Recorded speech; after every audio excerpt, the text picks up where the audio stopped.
유독 눈보라가 매섭게 몰아치던 어느 겨울. 얇은 소복 차림으로 깊은 산속을 헤매던 어린 형제가 있었으니 악독한 계모의 소나귀를 벗어나 살기 위해 맨발로 도망쳤으나 살을 애는 추위와 굶주림에 지쳐 끝내 정신을 잃어가던 찰나 저 멀리서 눈 밟는 소리와 함께 의문의 그림자가 아이들을 덮쳐오고 혹여나 계모가 보낸 추격꾼일까 싶어 공포에 질린 채 고개를 든 형제 앞에 나타난 것은 호랑이도 아니요 저승사자도 아닌 콧물을 훌쩍이는 동네 바보 나무꾼이었는데, 본격적인 사연 시작 전 구독과 좋아요 한 번씩 부탁드립니다. 그리고 지금 어디서 이 이야기를 듣고 계신지 댓글로 남겨주세요. 댓글 남겨주신 모든 분들이 머무시는 그 자리에 이 이야기처럼 따뜻하고 기적 같은 행운만 가득하시기를 바라겠습니다. 살을 에이는 듯한 칼바람이 불어오던 엄동설안의 겨울날이었습니다. 하늘에서는 굵은 눈발이 쉴 새 없이 쏟아져 내리고 산짐승조차 굴 밖으로 나오기를 꺼리는 매서운 날씨였습니다. 마을 어귀 다 낡아 빠진 무명 저고리 하나를 걸친 사내 하나가 산에서 내려오고 있었습니다. 나이는 30줄에 들어선 듯 보였으나 헝클어진 머리카락과 콧물이 말라붙은 얼굴은 영락없는 어린아이의 표정을 하고 있었습니다. 그의 이름은 석수였습니다. 마을 사람들은 그를 바보 석수라 불렀습니다. 석수의 지게에는 제 몸집보다 더 큰 땔감들이 산더미처럼 쌓여 있었습니다. 뼈마디가 굵은 두 발은 집신 사이로 붉게 얼어터져 피가 배어 나오고 있었지만 석수는 연신 희죽거리며 웃고만 있었습니다. 오늘 이 나무를 가져다 주면 송진사 댁에서 뜨끈한 국밥 한 그릇과 품삯을 주기로 했기 때문입니다. 그때였습니다. 골목 어귀에서 놀던 짓궂은 아이들이 석수를 향해 돌멩이를 던지기 시작했습니다. 둔탁한 소리를 내며 돌멩이가 지게의 나무 틀을 때렸고 개 중에는 석수의 이마를 스치고 지나가는 것도 있었습니다. 아프다. 하지 마라. 석수가 울상을 지으며 손으로 머리를 감쌌지만 아이들은 혀를 내밀며 도망칠 뿐이었습니다. 보통 사람 같으면 화를 내거나 쫓아갈 법도 하건만 석수는 그저 땅에 떨어진 돌멩이를 주워 길가로 치울 뿐이었습니다. 혹여나 다른 사람이 밟고 넘어질까 걱정해서였습니다. 그렇게 미련하리만치 착한 사내가 바로 석수였습니다. 무거운 발걸음을 옮겨 도착한 송진사의 기와집 대문 앞, 석수는 언 손을 입김으로 호호 불어가며 대문을 두드렸습니다. 나으리, 나무 왔습니다. 한참 뒤에야 삐거덕거리는 소리와 함께 대문이 열리고 기름기가 흐르는 얼굴의 송진사가 곰방대를 문 채 밖으로 나왔습니다. 그는 지게에 가득 쌓인 나무를 쓱 훑어보더니 대뜸 인상부터 찌푸렸습니다. 이놈아, 나무 꼴이 이게 뭐냐? 젖은 나무를 해오면 아궁이의 불을 어찌 떼란 말이냐? 아닙니다. 산속 깊은 곳에서 마른 놈으로만 골라왔습니다. 시끄럽다. 그리고 오다가 나뭇가지 하나 흘린 거 내가 모를 줄 아느냐? 쯧쯧, 일처리가 이리 허술해서야. 송진사는 트집 잡을 것도 없는 땔감을 두고 한참이나 핀잔을 주더니 결국 품상 주머니는 꺼내지도 않고 손을 휘휘 저었습니다. 오늘은 공쳤다 생각하고 썩 물러가거라. 내 너를 불쌍히 여겨 밥값 대신 이 나무라도 받아주는 것이니 고맙게 알라 이 말이야. 나으리, 오늘 쌀 주신다고 하지 않았습니까? 배가 고파서 그렇습니다. 이놈이 어디서 말대꾸야. 썩 꺼지지 못해. 송진사가 곰방대로 석수의 어깨를 툭 밀치자 배를 골아 기운이 없던 석수는 엉덩방아를 찌으며 눈밭에 나뒹굴고 말았습니다. 굉음과 함께 대문이 닫히는 소리가 야속하게 울려 퍼졌습니다. 석수는 닫힌 대문 앞에서 한참을 멍하니 앉아 있었습니다. 억울함에 눈물이 핑 돌았지만 따질 지능도 힘도 없는 그는 그저 꼬르륵거리는 배를 움켜쥐고 다시 빈치게를 짊어질 수밖에 없었습니다. 배고프다. 어머니 보고 싶다. 석수는 터덜터덜 다시 산으로 향했습니다. 빈손으로 집에 가기엔 너무 춥고 배가 고파 산속에 숨겨둔 칡뿌리라도 캐먹을 요량이었습니다. 한편 마을에서 10리쯤 떨어진 깊은 산속, 사람의 발길이 닿지 않는 바위 틈에는 기이한 풍경이 펼쳐지고 있었습니다. 하얀 눈 세상 속에 더 하얀 소복을 입은 어린아이 둘이 서로를 끌어안은 채 파들파들 떨고 있었던 것입니다. 고작 대여섯 살이나 되었을까 싶은 똑같이 생긴 쌍둥이 형제였습니다. 형 현이와 동생 운이.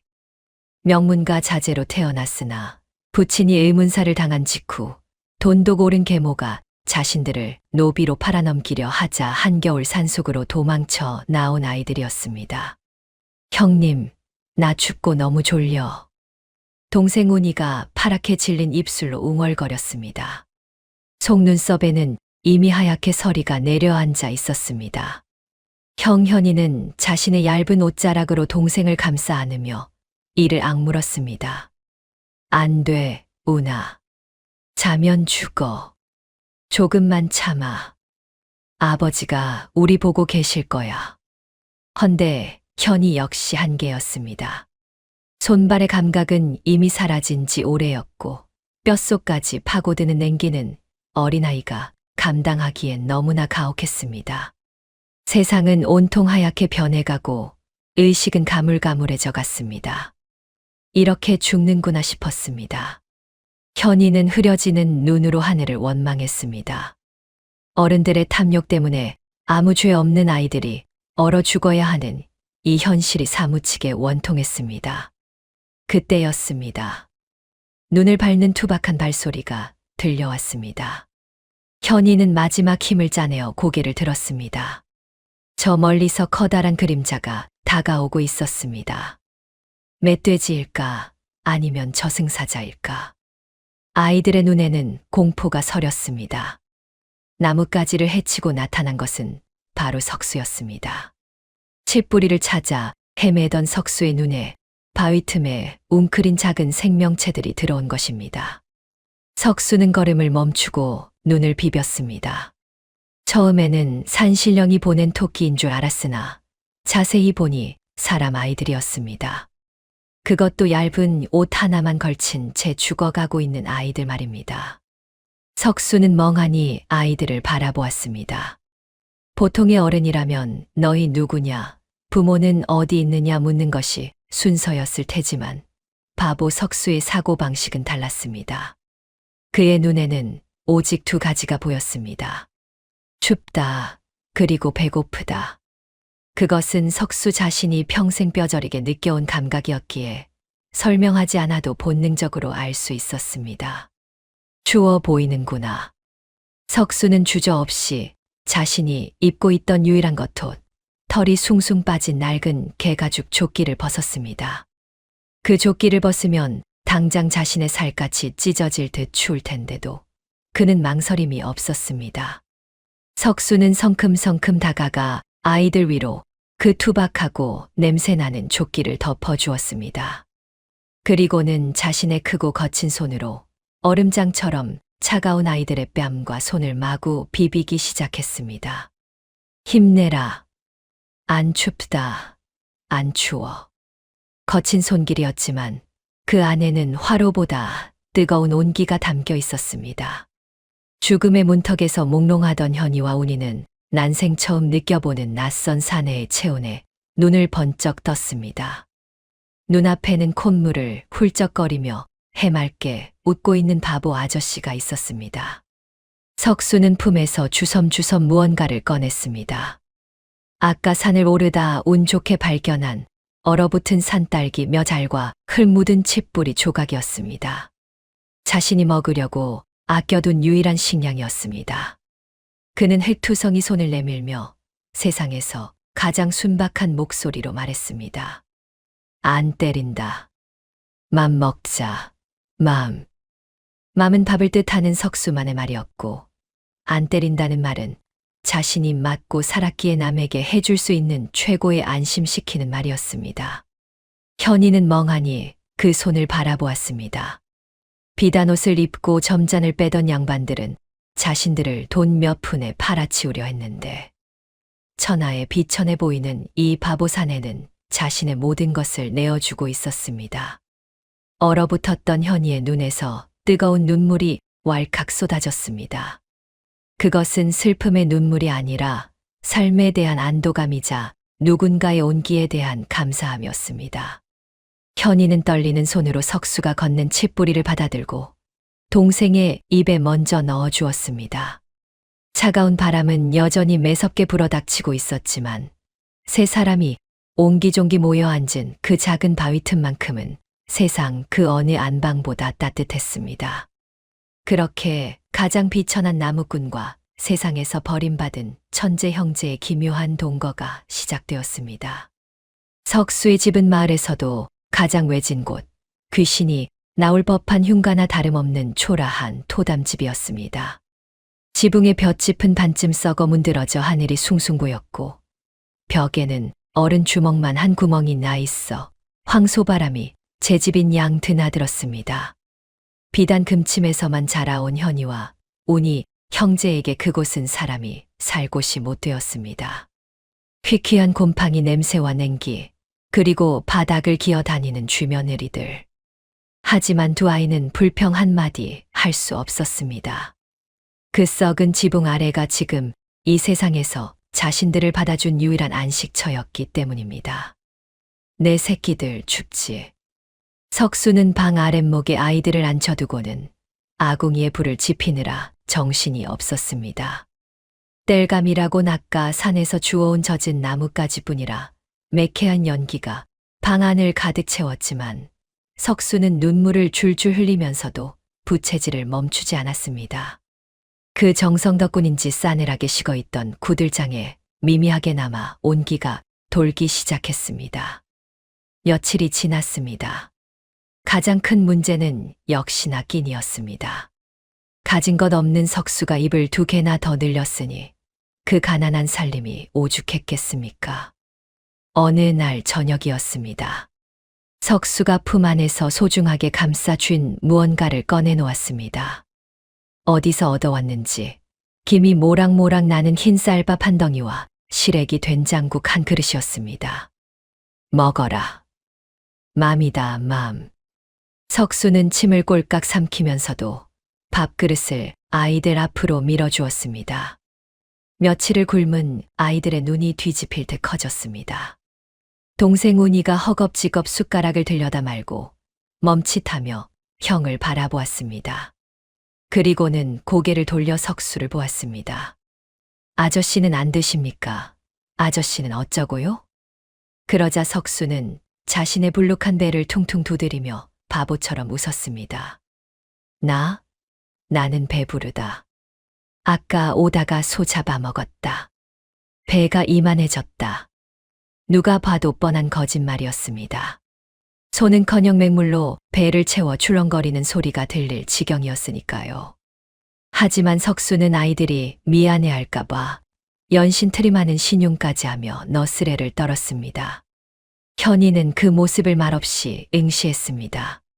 태어나서 지금까지 보아온 양반 어른들은 배가 터지도록 먹고도 더 내놓으라며 아랫사람들을 쥐어짰습니다. 헌데 이 남자는 자신의 생명줄이나 다름없는 밥을 생판남인 자신들에게 내밀고 있는 것입니다. 형님, 저 먹어도 되겠습니까? 운이가 울먹이며 묻자 현이는 짧게 고개를 끄덕였습니다. 먹어라. 남기지 말고 다 먹어. 그게 아저씨 마음 받는 거다. 아이들이 허겁지겁 밥을 먹는 동안 석수는 부엌 구석으로 가서 물동이에 물을 벌컥벌컥 들이켰습니다. 차가운 물이 빈 위장을 찌르듯 넘어갔지만 밥알을 씹으며 행복해하는 아이들의 얼굴을 보는 것만으로도 그는 정말로 배가 부른 듯 했습니다. 그날 밤이었습니다. 외풍이 심해 코끝이 시려오는 밤, 세 사람은 낡은 이불 하나를 덮고 서로의 체온에 의지해 누웠습니다. 석수는 아이들이 추울까 봐 자신의 양팔을 벌려 두 아이를 꼭 끌어안고 잠이 들었습니다. 거칠고 투박한 품이었지만 그곳에서 나는 흙냄새와 땀 냄새는 묘하게도 마음을 편안하게 만드는 힘이 있었습니다. 석수의 코 고는 소리가 규칙적으로 들려올 때쯤 현이가 조그맣게 속삭였습니다. 우나, 자느냐? 아니, 잠이 안 와. 동생 운이가 석수의 품 안에서 꼼지락거리며 대답했습니다. 형님, 이 아저씨 진짜 바보 맞나 봐. 아까 물 마시는 거 다 봤어. 배에서 꼬르륵 소리가 천둥처럼 나는데도 거짓말하고. 그래, 천치 바보지. 셈도 못하고 자기 입속도 못 챙기고. 현이의 목소리는 차가운 듯했지만 그 끝은 가늘게 떨리고 있었습니다. 근데 형님, 우리 친아버지 기억나? 아버지는 훈장님 앞에서 내가 천잠은 못 외운다고 회초리로 종아리에 피가 나도록 때리셨잖아. 한 번도 안아준 적 없고. 운이가 석수의 가슴팍에 얼굴을 비비며 말을 이었습니다. 나 여기가 더 좋아. 냄새나고 더럽고 배고픈데 그냥 이 아저씨가 우리 아버지였으면 좋겠어. 현이는 대답 대신 석수의 옷자락을 꽉 쥐었습니다. 천재라 불리던 자신들이 부모에게 버림받고 죽음의 문턱에 섰을 때 그들을 구한 건 돈 많은 양반도 지혜로운 선비도 아니었습니다. 가장 낮고 비천한 이 바보 나무꾼이었습니다. 현이는 어둠 속에서 맹세했습니다. 이 미련한 남자가 자신들을 지켜주었으니 이제는 자신이 이 남자를 지키겠노라고 말입니다. 다음 날 아침 사건이 터졌습니다. 새벽같이 나무를 하러 나갔던 석수가 해가 중천에 떠서야 집으로 돌아왔는데 그 몰골이 말이 아니었습니다. 얼굴은 흙투성이에 눈두덩이는 시퍼렇게 멍이 들어 부어올랐고 다리를 절뚝거리고 있었습니다. 아저씨. 아이들이 기겁하며 달려나가자 석수는 마당에 털썩 주저앉아 엉엉 울기 시작했습니다. 내 돈, 애들 줄 고기 살 돈인데. 사연인즉슨 이러했습니다. 악덕 지주 송진사 댁에 가서 밀린 장작값을 달라고 사정하다가 송진사의 하인들에게 두들겨 맞고 쫓겨난 것입니다. 그저 맞기만 한 것이 아니라 품속에 고이 간직했던 지난달부터 모아온 엽전 몇 푼마저 흘리고 온 모양이었습니다. 나으리가 발로 뻥 찼다. 돈 안 준다. 때리기만 한다. 아프다. 너무 아프다. 석수는 자신의 몸이 아픈 것보다 오늘 저녁 아이들에게 줄 것이 없다는 사실에 더 서럽게 울었습니다. 미안하다, 얘들아. 고기국 먹여준다고 했는데 내가 바보라서 미안하다. 어른이 아이처럼 땅을 치며 통곡하는 모습. 그 처참한 광경을 바라보는 현이의 눈빛이 차갑게 가라앉았습니다. 그것은 분노였습니다. 힘없는 자를 짓밟는 송진사에 대한 분노이자 아무것도 하지 못하고 숨어만 지냈던 자신에 대한 분노였습니다. 현이는 주먹을 꽉 쥐었습니다. 손톱이 살을 파고들 정도로 세게 쥐자 하얗게 질린 주먹이 부들부들 떨렸습니다. 그는 더 이상 울고만 있는 6살짜리 꼬마가 아니었습니다. 한때 신동이라 불리며 어른들의 장부 실수를 단번에 찾아내던 천재의 눈빛이 돌아오고 있었습니다. 현이는 울고 있는 석수에게 다가갔습니다. 그리고 자신의 작은 손수건을 꺼내 석수의 피 묻은 입가를 닦아주었습니다. 아저씨, 그만 우십시오. 어린아이답지 않은 단호한 목소리에 석수가 딸꾹질을 하며 눈을 동그랗게 떴습니다. 현아. 현이는 뒤를 돌아 동생 운이를 바라보았습니다. 운이 역시 형의 눈빛을 읽었습니다. 눈물이 그렁그렁하던 운이의 눈매가 형을 닮아 매섭게 그리고 영악하게 변했습니다. 쌍둥이 형제만이 통하는 무언의 신호가 오고 간 것입니다. 운아, 준비해라. 현이의 목소리가 낮게 깔렸습니다. 예, 형님. 우리 밥값은 해야지. 감히 우리 아버지를 건드린 대가를 치르게 해줘야겠어. 현이는 부엌에서 숯검댕을 가져와 자신의 얼굴과 동생의 얼굴에 칠했습니다. 귀티나는 얼굴을 숨기고 세상에서 가장 불쌍해 보이는 거지꼴을 만들기 위함이었습니다. 하지만 그 꼬질꼬질한 얼굴 속에서 번뜩이는 눈빛만큼은 숨길 수가 없었습니다. 현이는 멍하니 앉아있는 석수의 손을 잡아 일으켰습니다. 아저씨, 갑시다. 어딜, 송진사 댁은 무섭다. 또 때릴 거다. 석수가 겁에 질려 뒷걸음질 치자 현이가 석수의 거친 손을 자신의 작은 두 손으로 꼭 감싸주며 말했습니다. 걱정 마세요. 이제 아저씨는 혼자가 아닙니다. 우리가 있지 않습니까? 그날 오후 마을 사람들은 기이한 광경을 목격하게 됩니다. 다리를 저는 바보 나무꾼의 손을 잡고 그보다 더 꾀죄죄한 몰골을 한 쌍둥이 꼬마 둘이 비장한 표정으로 송진사의 고래등 같은 기와집을 향해 걸어가는 모습을 말입니다. 그것은 바보와 천재들이 세상 밖으로 던지는 첫 번째 출사표였습니다. 송진사는 꿈에도 몰랐을 것입니다. 자신이 걷어찬 그 바보 곁에 호랑이 새끼 2마리가 자라나고 있다는 사실을 말이지요. 송진사의 기와집 대문 앞은 그 위세만큼이나 높고 차가웠습니다. 소슬대문 아래 선 3사람의 그림자는 한없이 초라해 보였습니다. 멍이 든 눈으로 겁을 잔뜩 집어먹은 석수, 그리고 그 양옆을 지키고 선 자그마한 2아이. 하지만 그날의 공기는 여느 때와는 사뭇 달랐습니다.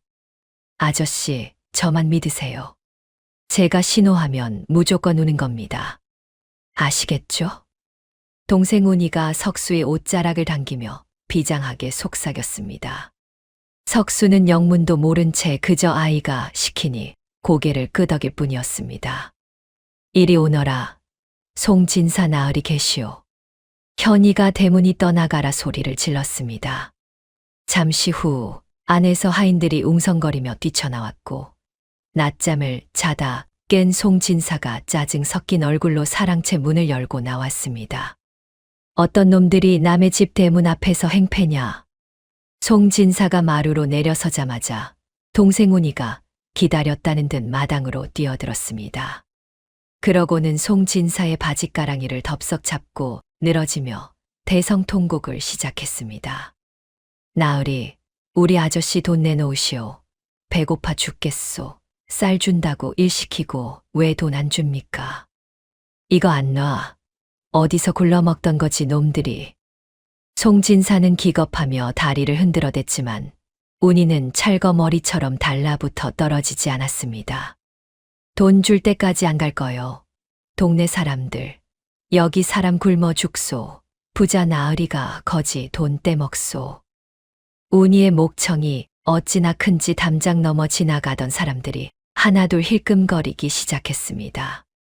당황한 송진사는 하인들에게 소리쳤습니다. 뭐 하고 있느냐? 당장 이 놈들을 끌어내지 않고. 마당은 순식간에 아수라장이 되었습니다. 하인들이 운이를 떼어내려 달려들었고 석수는 내 새끼 건드리지 말라며 운이를 감싸 안고 바닥을 뒹굴었습니다. 송진사는 곰방대로 마루를 탁탁 치며 고래고래 고함을 질러댔습니다. 바로 그 순간이었습니다. 모두의 시선이 마당 한가운데서 벌어지는 난동에 쏠려 있을 때 형현이는 조용히 그리고 재빠르게 사랑채 열린 문틈으로 시선을 던졌습니다. 사랑방 안쪽 송진사가 방금까지 보고 있던 장부책이 펼쳐져 있었습니다. 현이의 눈이 매섭게 빛났습니다. 거리는 좋기 10걸음이 넘었지만 현이의 눈에는 깨알 같은 먹물 글씨들이 마치 눈앞에 있는 것처럼 선명하게 들어왔습니다. 소장료 수입 1,000냥, 관아 상납금 500냥. 현이의 동공이 빠르게 움직였습니다. 천재적인 두뇌가 장부의 숫자를 순식간에 계산하고 조합해 나갔습니다. 그리고 장부 오른쪽 하단, 먹물이 채 마르지 않은 부분에서 현이의 시선이 멈췄습니다. 이상했습니다. 쌀백 가마를 관아에 보냈다고 적혀 있는데 뒷장에는 창고 재고가 그대로였습니다. 현이는 눈을 가늘게 떴습니다. 자세히 보니 숫자 1자에 교묘하게 부치를 더해 10자로 바꾼 흔적이 역력했습니다. 붓의 농담이 미세하게 달랐던 것입니다. 그것은 관아에 바쳐야 할 세금을 장부 조작으로 빼돌리고 있다는 명백한 증거였습니다. 찰나의 순간 현이는 그 장부의 내용을 머릿속에 통째로 각인시켰습니다. 토시 하나 틀리지 않고 말입니다. 이놈들 썩 꺼지지 않으면 관아에 넘겨 경을 칠 것이다. 송진사가 씩씩거리며 소리치자 하인들이 석수와 운이를 대문 밖으로 내동댕이 쳤습니다. 클투성이가 된 석수와 운이는 바닥에 주저앉았습니다. 송진사는 콧방귀를 뀌며 뒤를 돌았습니다. 잠깐. 그때 소란통에도 한 발짝도 움직이지 않고 서 있던 현이가 입을 열었습니다. 7살 아이의 것이라고는 믿기지 않는 서늘하고 차분한 목소리였습니다. 송진사가 가소롭다는 듯 돌아보았습니다. 뭐냐? 너도 메타작을 당하고 싶으냐? 현이는 송진사의 눈을 똑바로 응시하며 또박또박 말했습니다. 나으리, 방금 보시던 장부 셋째 장 5번째 줄.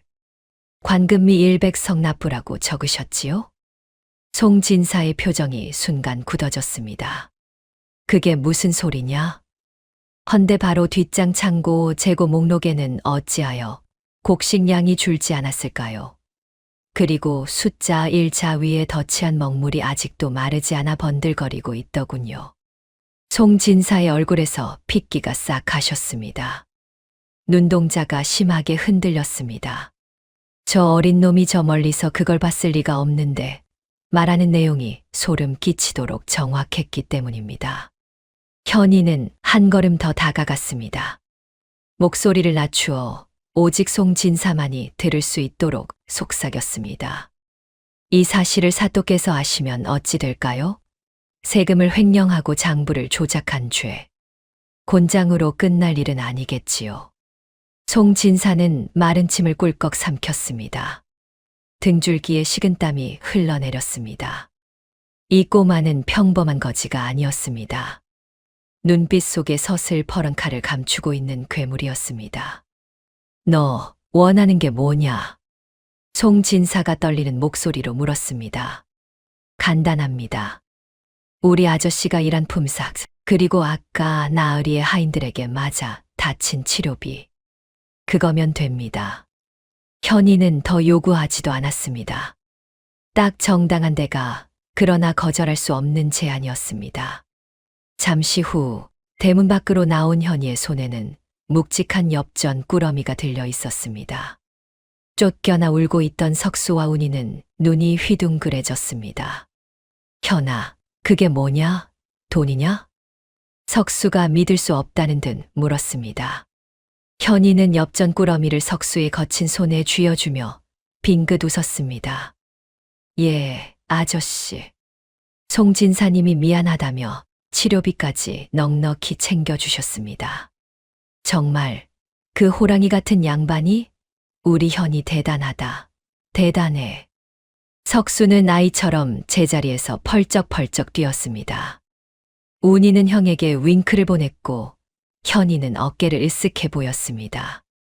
그것은 바보 나무꾼 가족이 세상의 부조리에 맞서 거둔 첫 번째, 그리고 아주 통쾌한 승리였습니다. 그날 저녁 석수의 집에서는 작은 잔치가 벌어졌습니다. 시장에서 사온 돼지, 비계가 숭숭 들어간 김치찌개가 보글보글 끓고 고슬고슬한 흰 쌀밥이 상에 올랐습니다. 많이 먹어라, 내 새끼들. 석수는 고기 한 점이라도 더 아이들 숟가락에 올려주느라 바빴습니다. 뜨거운 국물을 호호 불며 먹는 아이들을 보는 석수의 눈가에는 행복한 눈물이 고여 있었습니다. 배불리 밥을 먹고 난 뒤 현이는 석수를 불러 앉혔습니다.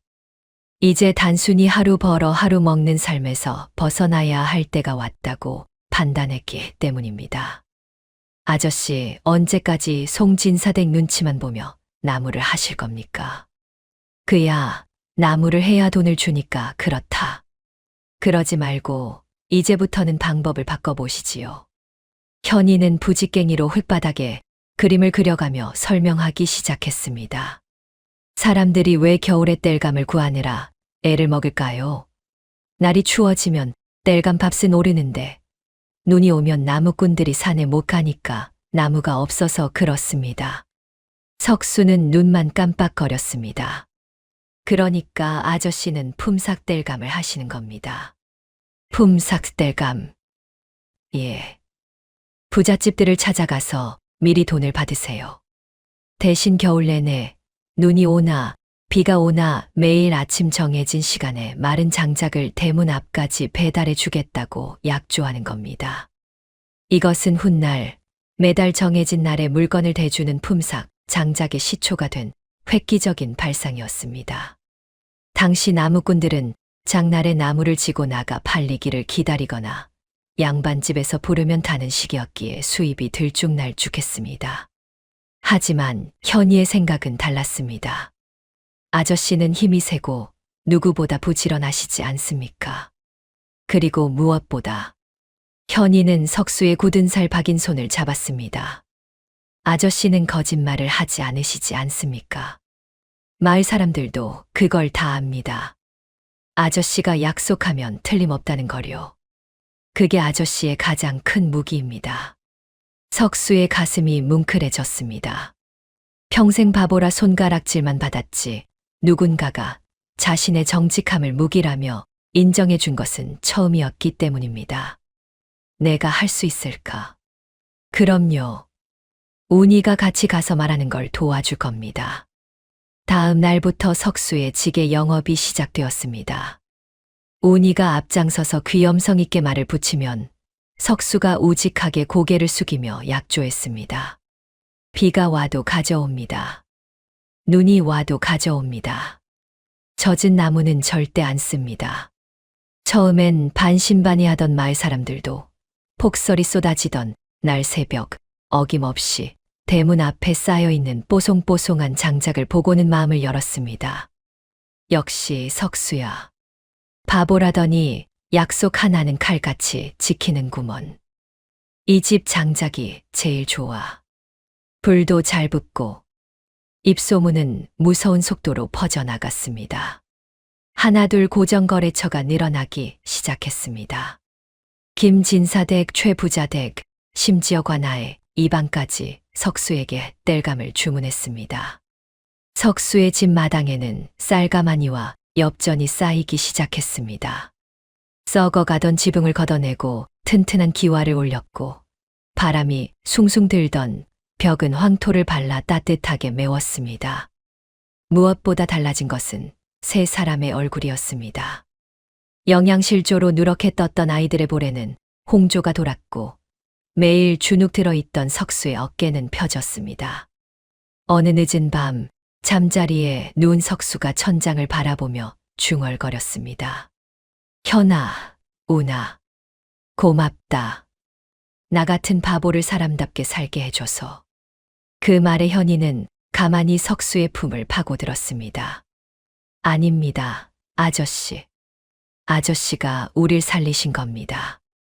아저씨가 아니었으면 우린 벌써 죽었을 겁니다. 바깥에는 여전히 찬바람이 불었지만 기와지붕 아래 세 사람이 덮고 있는 이불 속은 한여름처럼 뜨거웠습니다. 바보의 희생과 천재의 지혜가 만나 차갑던 운명의 수레바퀴를 서서히 따뜻한 쪽으로 돌려놓고 있었습니다. 허나 호사다마라는 말이 떠오르는 순간이었습니다. 이들의 행복이 커질수록 그림자 속에서 이를 갈며 지켜보는 검은 눈동자 또한 커지고 있었습니다. 겨울이 지나고 봄이 찾아왔건만 마을 사람들의 얼굴에는 시름이 거치기는커녕 더욱 깊은 그림자가 드리워졌습니다. 바로 춘궁기, 즉 보릿고개가 닥쳐온 것입니다. 겨우내 저장해 둔 식량은 바닥을 드러냈고 햇보리는 아직 여물지 않아 풀뿌리와 나무 껍질로 연명해야 하는 잔인한 계절이었습니다. 하지만 이 가난한 마을에 유독 배부른 자가 하나 있었으니 바로 악독한 지주 송진사였습니다. 그는 지난해 가을 흉년이 들 것을 미리 짐작이나 한 듯 헐값에 곡식을 사들여 창고에 그득히 쌓아두었습니다. 그리고는 마을 사람들이 굶어 죽어가는 꼴을 보면서도 쌀 한 톨 내어주지 않고 오히려 쌀값을 천정부지로 올려대고 있었지요. 쌀 한 되의 단량이라니 이건 도둑놈 신부가 아니고 뭐란 말입니까? 싫으면 관두게. 자네 말고도 쌀 달라고 줄 선 사람이 10리 밖까지 늘어서 있으니. 송진사는 곰방대를 빨며 콧방귀를 뀌었습니다. 마을 사람들은 피눈물을 흘리며 전 재산이나 다름없는 반문서를 맡기고 쌀을 얻어가야 했습니다. 이 참담한 광경을 지켜보던 석수의 집도 사정이 넉넉지는 않았습니다. 품삯뗄감으로 제법 돈을 모았다고는 하나 굶주린 이웃들을 차마 외면할 수 없었던 석수가 곳간을 열어 퍼주다 보니 어느새 독이 비어가고 있었기 때문입니다. 아저씨, 그러다간 우리까지 굶어 죽습니다. 동생 운이가 퉁명스럽게 말했지만 석수는 혀를 끌끌 찼습니다. 앞집 개똥이네는 젖먹이가 굶고 있다잖냐. 내가 덜 먹으면 되지. 어찌 모른 척하냐. 현이는 그런 석수의 투박한 손을 물끄러미 바라보았습니다. 바보라 손가락질 받지만 그 누구보다 심장이 뜨거운 남자. 현이는 결심했습니다. 이 착한 남자가 더 이상 자기 살을 깎아 남을 돕지 않아도 되게 만들겠노라고. 그러기 위해서는 송진사의 저 탐욕스러운 배를 갈라야만 했습니다. 어느 날 밤 현이는 지도를 펼쳐놓고 밤하늘과 바람의 냄새를 맡았습니다. 운아, 올해는 비가 많이 올 거다. 그것도 아주 늦은 장마가. 장마, 그럼 농사는 다 망하는 거 아니야? 보통은 그렇지. 하지만 저기 산 비탈에 있는 척박한 땅, 자갈밭은 달라. 물이 잘 빠져서 오히려 비가 많이 오면 풍작이 들지. 반대로 송진사가 눈독 들이고 있는 저 기름진 안골로는 물에 잠기면 썩어버릴 테고. 현이의 눈이 밤하늘의 별처럼 차갑게 빛났습니다. 우리는 송진사에게 안골론을 먹이고 우리는 자갈밭을 산다. 작전명은 입도선매. 벼가 서 있는 상태에서 미리 밭대기로 사고 파는 위험한 도박이었습니다. 다음 날부터 동생 운이의 연기가 시작되었습니다. 운이는 장터며 주막이며 사람들이 모이는 곳이라면 어디든 기웃거리며 헛소문을 퍼뜨리기 시작했습니다. 우리 형이 그러는데 올가을엔 안골론에서 황금쌀이 쏟아질 거래. 용한 점쟁이가 그랬대. 저 바보 석순의 꼬마 아니냐? 쟤네 형이 신동이라던데. 그럼 그렇고 말고 쟤네가 손대는 것마다 대박이 났잖아. 이번에도 뭐가 있는 게 분명해. 사람들의 수군거림은 곧 송진사의 귀에도 들어갔습니다. 욕심 많은 송진사가 이 기회를 놓칠 리 없었지요.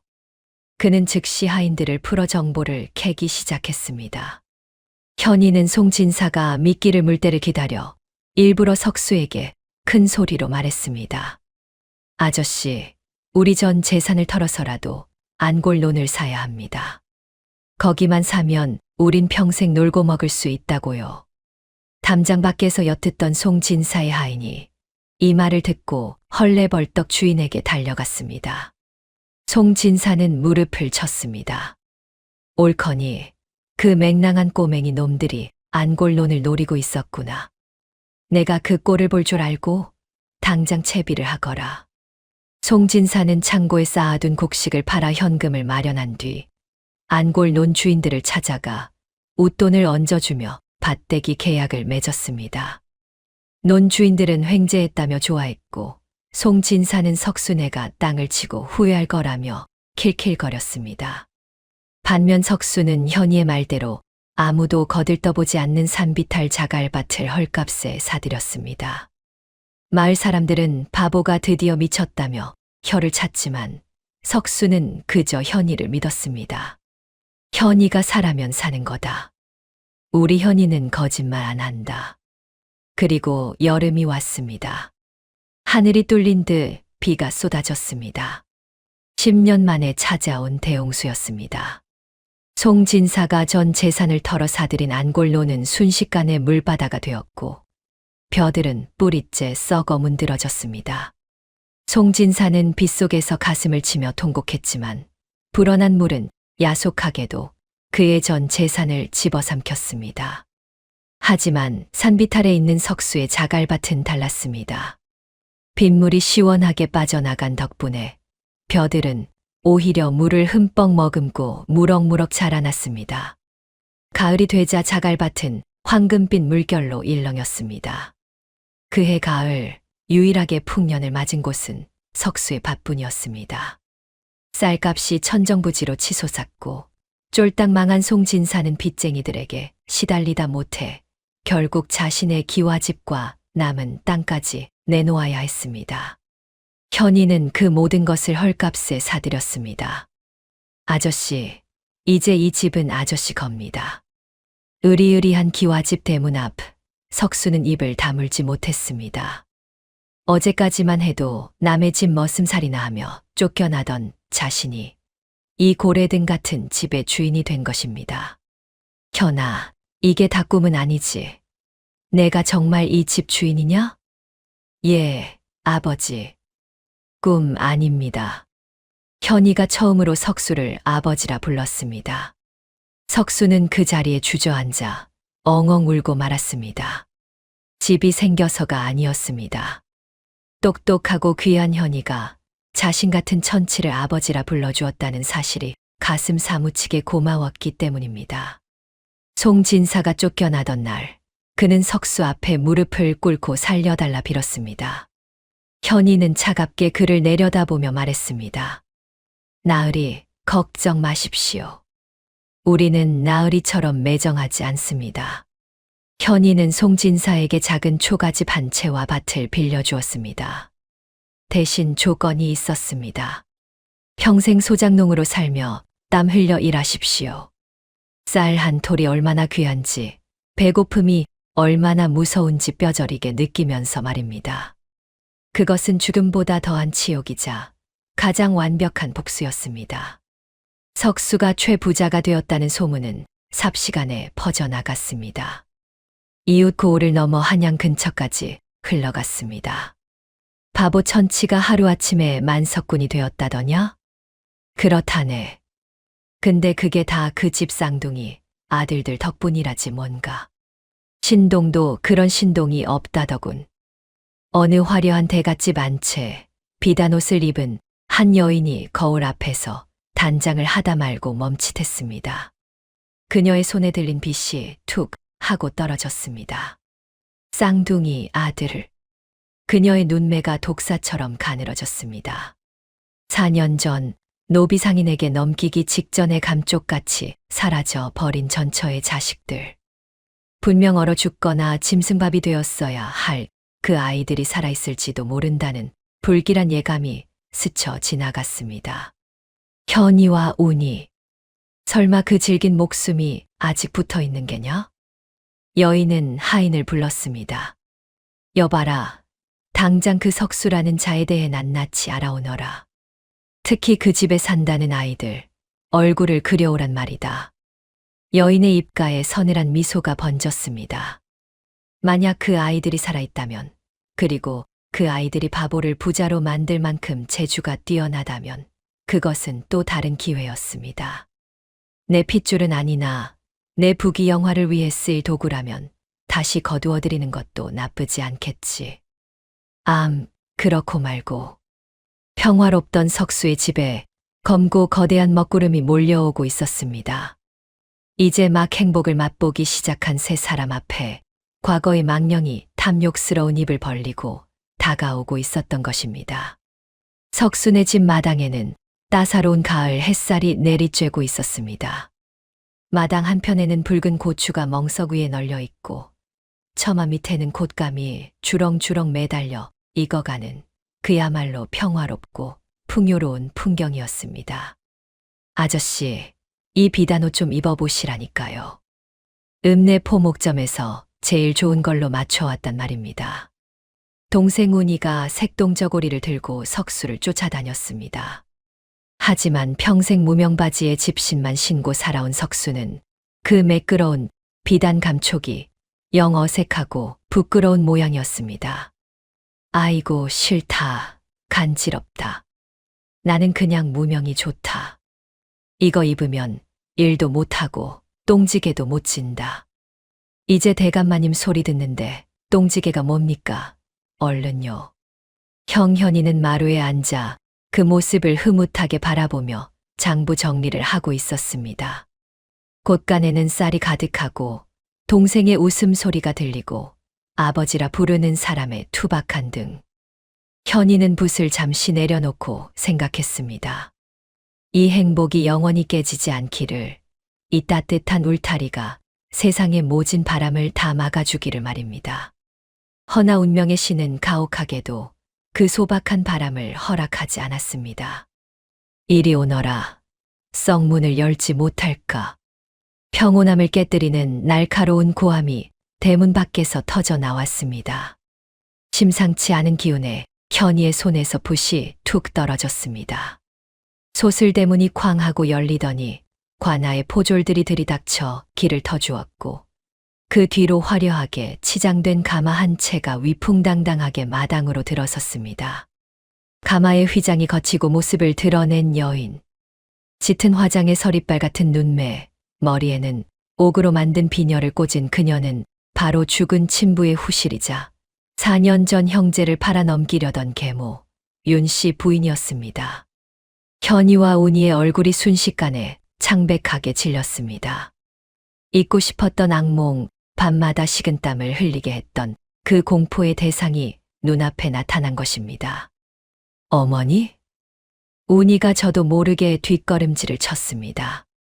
윤씨 부인은 흙투성이 마당에 비단신을 내디디며 오만한 눈빛으로 집안을 훑어보았습니다.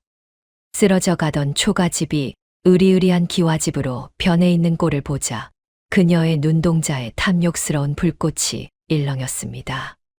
오호라, 소문이 사실이었구나. 내 남편의 재산을 훔쳐 달아난 쥐새끼들이 이곳에 둥지를 틀고 호의호식하고 있었다니.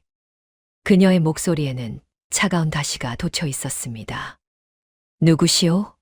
남의 집에 신발도 안 벗고. 석수가 엉거주춤하며 앞을 막아섰습니다. 윤씨 부인은 석수를 위아래로 훑어보더니 코를 싸주며 경멸 섞인 웃음을 터뜨렸습니다. 이 천한 냄새는 또 무엇이냐?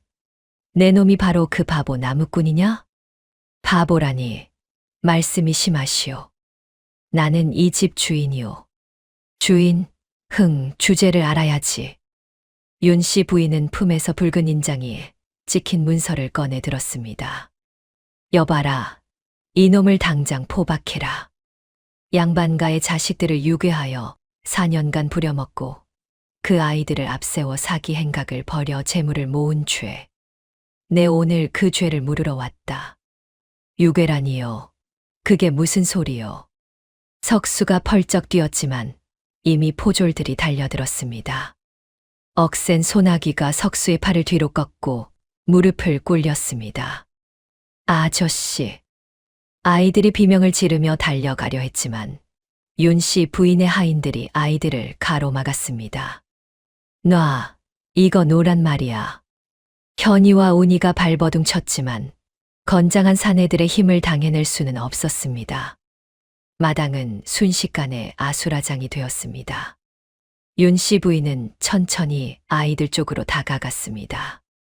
그리고는 갑자기 표정을 싹 바꾸었습니다. 독살스럽던 눈매가 순식간에 슬픈 어머니의 눈으로 변하더니 눈물까지 그렁그렁 매달고 연기를 시작하는 것이 아니겠습니까? 아이고, 내 새끼들, 현아, 운아, 어미가 얼마나 찾았는지 아느냐? 그녀는 과장된 몸짓으로 아이들을 끌어안으려 했습니다. 저리 비켜, 당신이 무슨 어머니야. 현이가 그녀의 손을 뿌리치며 소리쳤습니다. 우릴 노비로 팔아넘기려 한 게 누군데 아버지를 독살하고 우리까지 짐승처럼 팔아치우려 했던 걸 잊었어. 현이의 외침에 포졸들과 구경 나온 마을 사람들이 웅성거렸습니다. 하지만 윤 씨 부인은 눈 하나 깜짝하지 않았습니다. 오히려 더 서럽게 통곡하며 바닥에 주저앉았습니다. 아이고, 억울해라. 저 흉악한 놈이 아이들에게 무슨 짓을 했기에 제 어미도 모자라보고 저런 험한 말을 한단 말이냐. 분명 저놈이 아이들을 세뇌시킨 것이야. 윤 씨 부인의 손가락이 포박된 석수를 가리켰습니다. 저놈은 아이들의 몸만 훔친 게 아니라 영혼까지 더럽혔구나. 여봐라, 저놈을 매우 쳐라. 내 아들들이 제정신으로 돌아올 때까지 치고 또 쳐라. 명령이 떨어지자마자 포졸들이 곤봉을 들어 올렸습니다. 안 돼. 아이들의 비명과 함께 둔탁한 소리가 마당에 울려 퍼졌습니다. 석수가 고통스러운 신음을 흘리며 바닥에 고꾸라졌습니다. 하지만 그는 아픈 내색보다 아이들을 걱정하는 마음이 더 컸습니다. 때리지 마시오. 애들 놀랍니다. 내가 잘못했습니다. 그냥 나만 때리시오. 바보 석수는 피가 흐르는 이마를 땅에 박으며 빌었습니다. 자신이 왜 맞는지도 모르면서 그저 아이들이 보는 앞에서 폭력이 벌어지는 것을 막고 싶어 짐승처럼 울부짖었습니다. 더 쳐라. 저놈이 입을 다물 때까지. 윤 씨 부인은 잔인했습니다. 곤봉이 다시 석수의 등과 어깨를 내리쳤습니다. 살이 터지고 뼈가 울리는 소리가 이어졌습니다. 석수의 입에서 쿨럭하고 붉은 피가 튀어나왔습니다. 아저씨, 제발 그만하십시오. 그만. 현이와 운이가 울면서 바닥을 기었습니다. 하지만 하인들이 발로 짓밟아 다가가지 못하게 막았습니다. 현이는 피가 거꾸로 솟는 것 같았습니다. 머리가 하얗게 비어버리고 숨을 쉴 수가 없었습니다. 자신의 지혜로 송진사를 무너뜨리고 꾀로 돈을 벌었지만 저 무자비한 권력과 폭력 앞에서는 아무런 소용이 없었습니다. 지금 당장 저 매질을 멈추지 않으면 아버지 같은 석수가 죽을지도 모른다는 공포가 엄습했습니다. 그때였습니다. 윤 씨 부인이 아이들 곁으로 다가와 쭈그리고 앉았습니다. 그녀는 울고 있는 현이의 귀에 입술을 가져다 대고 세상에서 가장 차갑고 끔찍한 목소리로 속삭였습니다. 잘 보거라. 저 바보 놈이 피투성이가 되어 죽어가는 꼴을. 내 놈들이 계속 어머니를 부정하고 버틴다면 나는 관아에 고해서 저놈을 사형시킬 것이다. 양반 자제를 납치한 죄는 능지처참을 당해도 싼 대역죄인 거 알지. 현이의 눈동자가 심하게 흔들렸습니다. 하지만 윤 씨 부인의 목소리가 뱀처럼 현이의 귓가를 파고들었습니다. 지금 당장 내 손을 잡고 집으로 돌아가겠다고 한다면 저 바보 놈의 목숨만은 살려주마. 물론 너희가 번 그 돈도 다 내 것이 되겠지만 말이다. 선택의 여지가 없었습니다. 돈이야 다시 벌면 되지만 석수의 목숨은 하나뿐이었습니다. 저 미련하고 착한 남자가 자신들 때문에 맞아 죽는 것을 지켜볼 수는 없었습니다. 현이는 피눈물을 삼키며 고개를 돌려 운이를 바라보았습니다. 동생 운이 역시 공포에 질려 파들파들 떨고 있었지만 형의 눈빛을 읽고는 입술을 깨물며 고개를 끄덕였습니다. 형제는 천천히 일어섰습니다. 그리고 피투성이가 되어 쓰러져 있는 석수를 향해 생사를 도려내는 듯한 심정으로 입을 열었습니다. 그만하십시오. 현이의 목소리는 갈라져 있었습니다. 매질이 멈추었습니다. 정적만이 흐르는 마당에 현이의 목소리가 다시 울렸습니다. 어머니 말이 맞습니다. 뭐라. 석수가 퉁퉁 부은 눈을 힘겹게 뜨며 현이를 올려다보았습니다. 현아, 그게 무슨 소리냐? 현이는 석수의 시선을 피하며 윤 씨 부인 쪽으로 걸음을 옮겼습니다. 한 발자국 뗄 때마다 심장이 찢어지는 것 같았지만 멈출 수 없었습니다. 우리는 양반의 자손입니다. 천한 나무꾼 따위가 우리 아버지가 될 수는 없지요. 그동안 잠시 머물렀을 뿐입니다. 현아, 현아, 너 왜 그러냐? 내가 잘못했다. 가지 마라. 석수가 피 묻은 손을 뻗으며 기어가려 했지만 포졸이 발로 그의 등을 짓밟았습니다. 운아, 너도 가는 거냐? 나랑 살기로 했잖냐? 고기국 먹고 살기로 했잖냐? 운이는 차마 뒤를 돌아보지 못하고 형의 등 뒤에 숨어 어깨를 들썩이며 울음을 삼켰습니다. 윤 씨 부인은 승리감에 도취되어 붉은 입술을 비틀어 웃었습니다. 오냐, 그래야 내 아들이지. 자, 이제 집으로 가자꾸나. 더러운 곳에 너무 오래 있었어. 그녀는 아이들을 가마에 태우고 하인들에게 눈짓을 했습니다. 집 안에 곳간 열쇠와 땅 문서를 모두 챙기라는 신호였습니다. 가마 문이 닫히기 직전 현이는 마지막으로 석수를 바라보았습니다. 클바닥에 처박힌 채 짐승처럼 울부짖으며 손을 뻗고 있는 남자. 핏줄도 섞이지 않았지만 자신들을 위해 목숨까지 내놓았던 유일한 아버지. 기다려요. 아저씨. 꼭 살아서 돌아오겠습니다. 현이는 마음속으로 피에 맹세를 새기며 가마 문을 닫았습니다.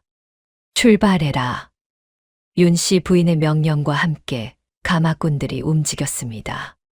화려한 가마 행렬이 멀어져 가는 동안 석수의 집 마당에는 처참하게 부서진 살림살이와 핏자국, 그리고 모든 것을 잃은 한 남자의 끊어질 듯한 통곡 소리만이 남겨졌습니다. 해가 뉘엿뉘엿 지고 있었습니다. 석수의 집 지붕 위로 까마귀 떼가 불길하게 울며 날아갔습니다. 행복했던 보금자리는 순식간에 지옥으로 변해버렸고 천재 형제는 다시금 탐욕스러운 계모의 소나귀, 그 어둡고 깊은 소굴로 끌려들어가고 말았습니다. 이제 그들을 지켜줄 사람은 아무도 없었습니다. 오직 그들의 작은 머리와 서로를 향한 믿음 하나만이 남았을 뿐입니다. 폭풍이 휩쓸고 지나간 자리는 참혹했습니다. 윤 씨 부인의 가마 행렬이 흙먼지를 일으키며 시야에서 사라진 뒤에도 석수는 한참이나 그 자리에 엎드려 있었습니다. 등과 엉덩이는 곤장 자국으로 터져 피가 배어나왔고 입안은 터져 비릿한 쇠맛이 감돌았지만 그 육신의 고통은 찢겨 나간 마음의 상처에 비하면 아무것도 아니었습니다. 석수의 입에서 짐승의 신음 같은 소리가 새어나왔습니다. 땅거미가 내려앉아 사위가 어둑해질 무렵에야 이웃집 개똥이네가 조심스럽게 마당으로 들어섰습니다. 성님, 정신 좀 차려보슈. 이러다 사람 죽겠소. 개똥이가 피투성이가 된 석수를 부축해 일으키려 했지만 석수는 물먹은 솜처럼 축 늘어질 뿐이었습니다. 그의 텅 빈 눈동자는 가마가 사라진 마을 어귀만을 멍하니 응시하고 있었습니다. 갔다. 내 새끼들이 갔다. 아이고, 이를 어째. 그 독한 여편네가 애들을 생으로 잡아갔네 그려. 마을 안악들이 혀를 차며 깨진 살림살이를 치우고 약초를 찧어 석수의 상처에 발라주었습니다. 하지만 석수는 아프다는 소리 한 번 하지 않았습니다. 그저 넋 나간 사람처럼 희죽거리다 울기를 반복할 뿐이었습니다. 방 안으로 옮겨진 석수는 아이들이 덮고 자던 이불을 끌어안았습니다. 불과 아침까지만 해도 현이와 운이의 살냄새가 배어있던 이불이었습니다. 현아, 운아, 밥 먹어야지. 배 안 고프냐? 석수는 허공에 대고 중얼거렸습니다. 밥상을 차릴 시간이었으니까요.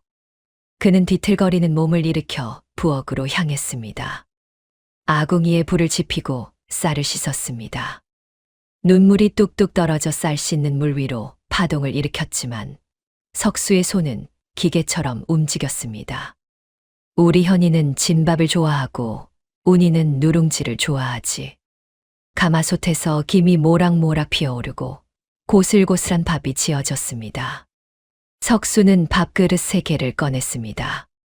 아이들 밥그릇에는 밥을 고봉으로 수북하게 담고 자신의 밥그릇에는 조금만 담았습니다. 밥상을 차려 방 한가운데 놓았습니다. 애들아, 밥 먹자. 고기국은 없어도 갓 지은 밥이다. 하지만 대답이 없었습니다. 정막. 뼈를 깎는 듯한 정막만이 방 안을 가득 채웠습니다. 숟가락 달그락거리는 소리도, 아저씨 맛있다며 제잘거리는 소리도 들리지 않았습니다.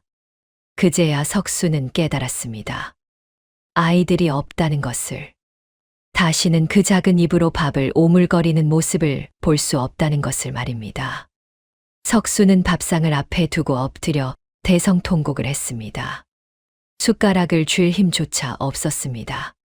아이들을 먹이기 위해 나무를 했고 아이들을 입히기 위해 매를 맞았습니다. 헌데 이제 먹일 입이 사라졌으니 자신이 살아야 할 이유도 함께 사라진 것입니다. 식어가는 밥알들이 마치 모래알처럼 석수의 가슴을 찔러댔습니다. 그날 밤 석수의 집에서는 밤새도록 짐승이 울부짖는 듯한 처절한 곡소리가 끊이지 않았습니다. 한편 화려한 가마를 타고 끌려간 현이와 운이의 사정은 어떠했을까요? 윤 씨 부인의 집은 마을에서 10리 떨어진 곳에 있는 99칸 대저택이었습니다. 드높은 담장과 육중한 대문은 한 번 들어가면 다시는 나올 수 없는 감옥과도 같았습니다. 가마가 앞마당에 도착하자 윤 씨 부인의 표정이 차갑게 돌변했습니다. 그녀는 가마 문을 거칠게 열어젖히며 소리쳤습니다. 당장 내려라. 현이와 운이 주춤거리며 내리자마자 하인들이 달려들어 아이들의 몸을 뒤지기 시작했습니다. 품속에 숨겨온 엽전 꾸러미는 물론이고 운이가 아끼던 팽이 하나까지 모조리 빼앗았습니다. 어머니, 이게 무슨 짓입니까?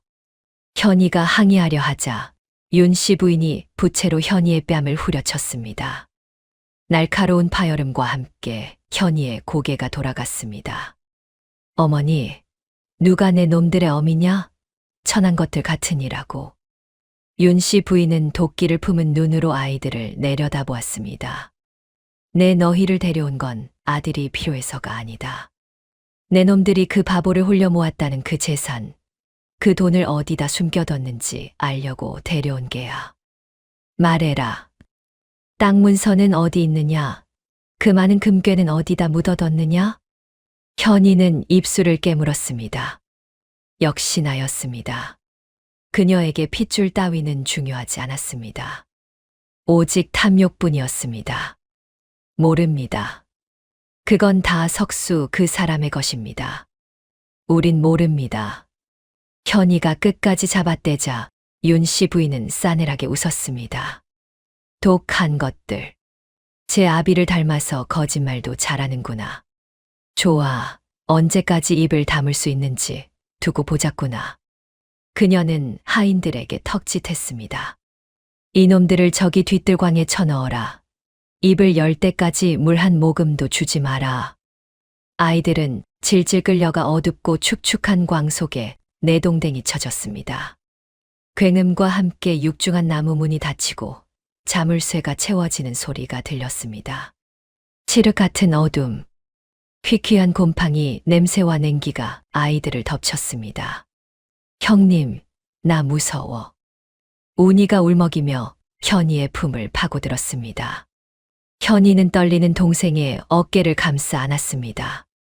하지만 현이 역시 두려운 건 마찬가지였습니다. 천재적인 두뇌를 가졌다고는 하나 고작 10살 남짓한 아이였습니다.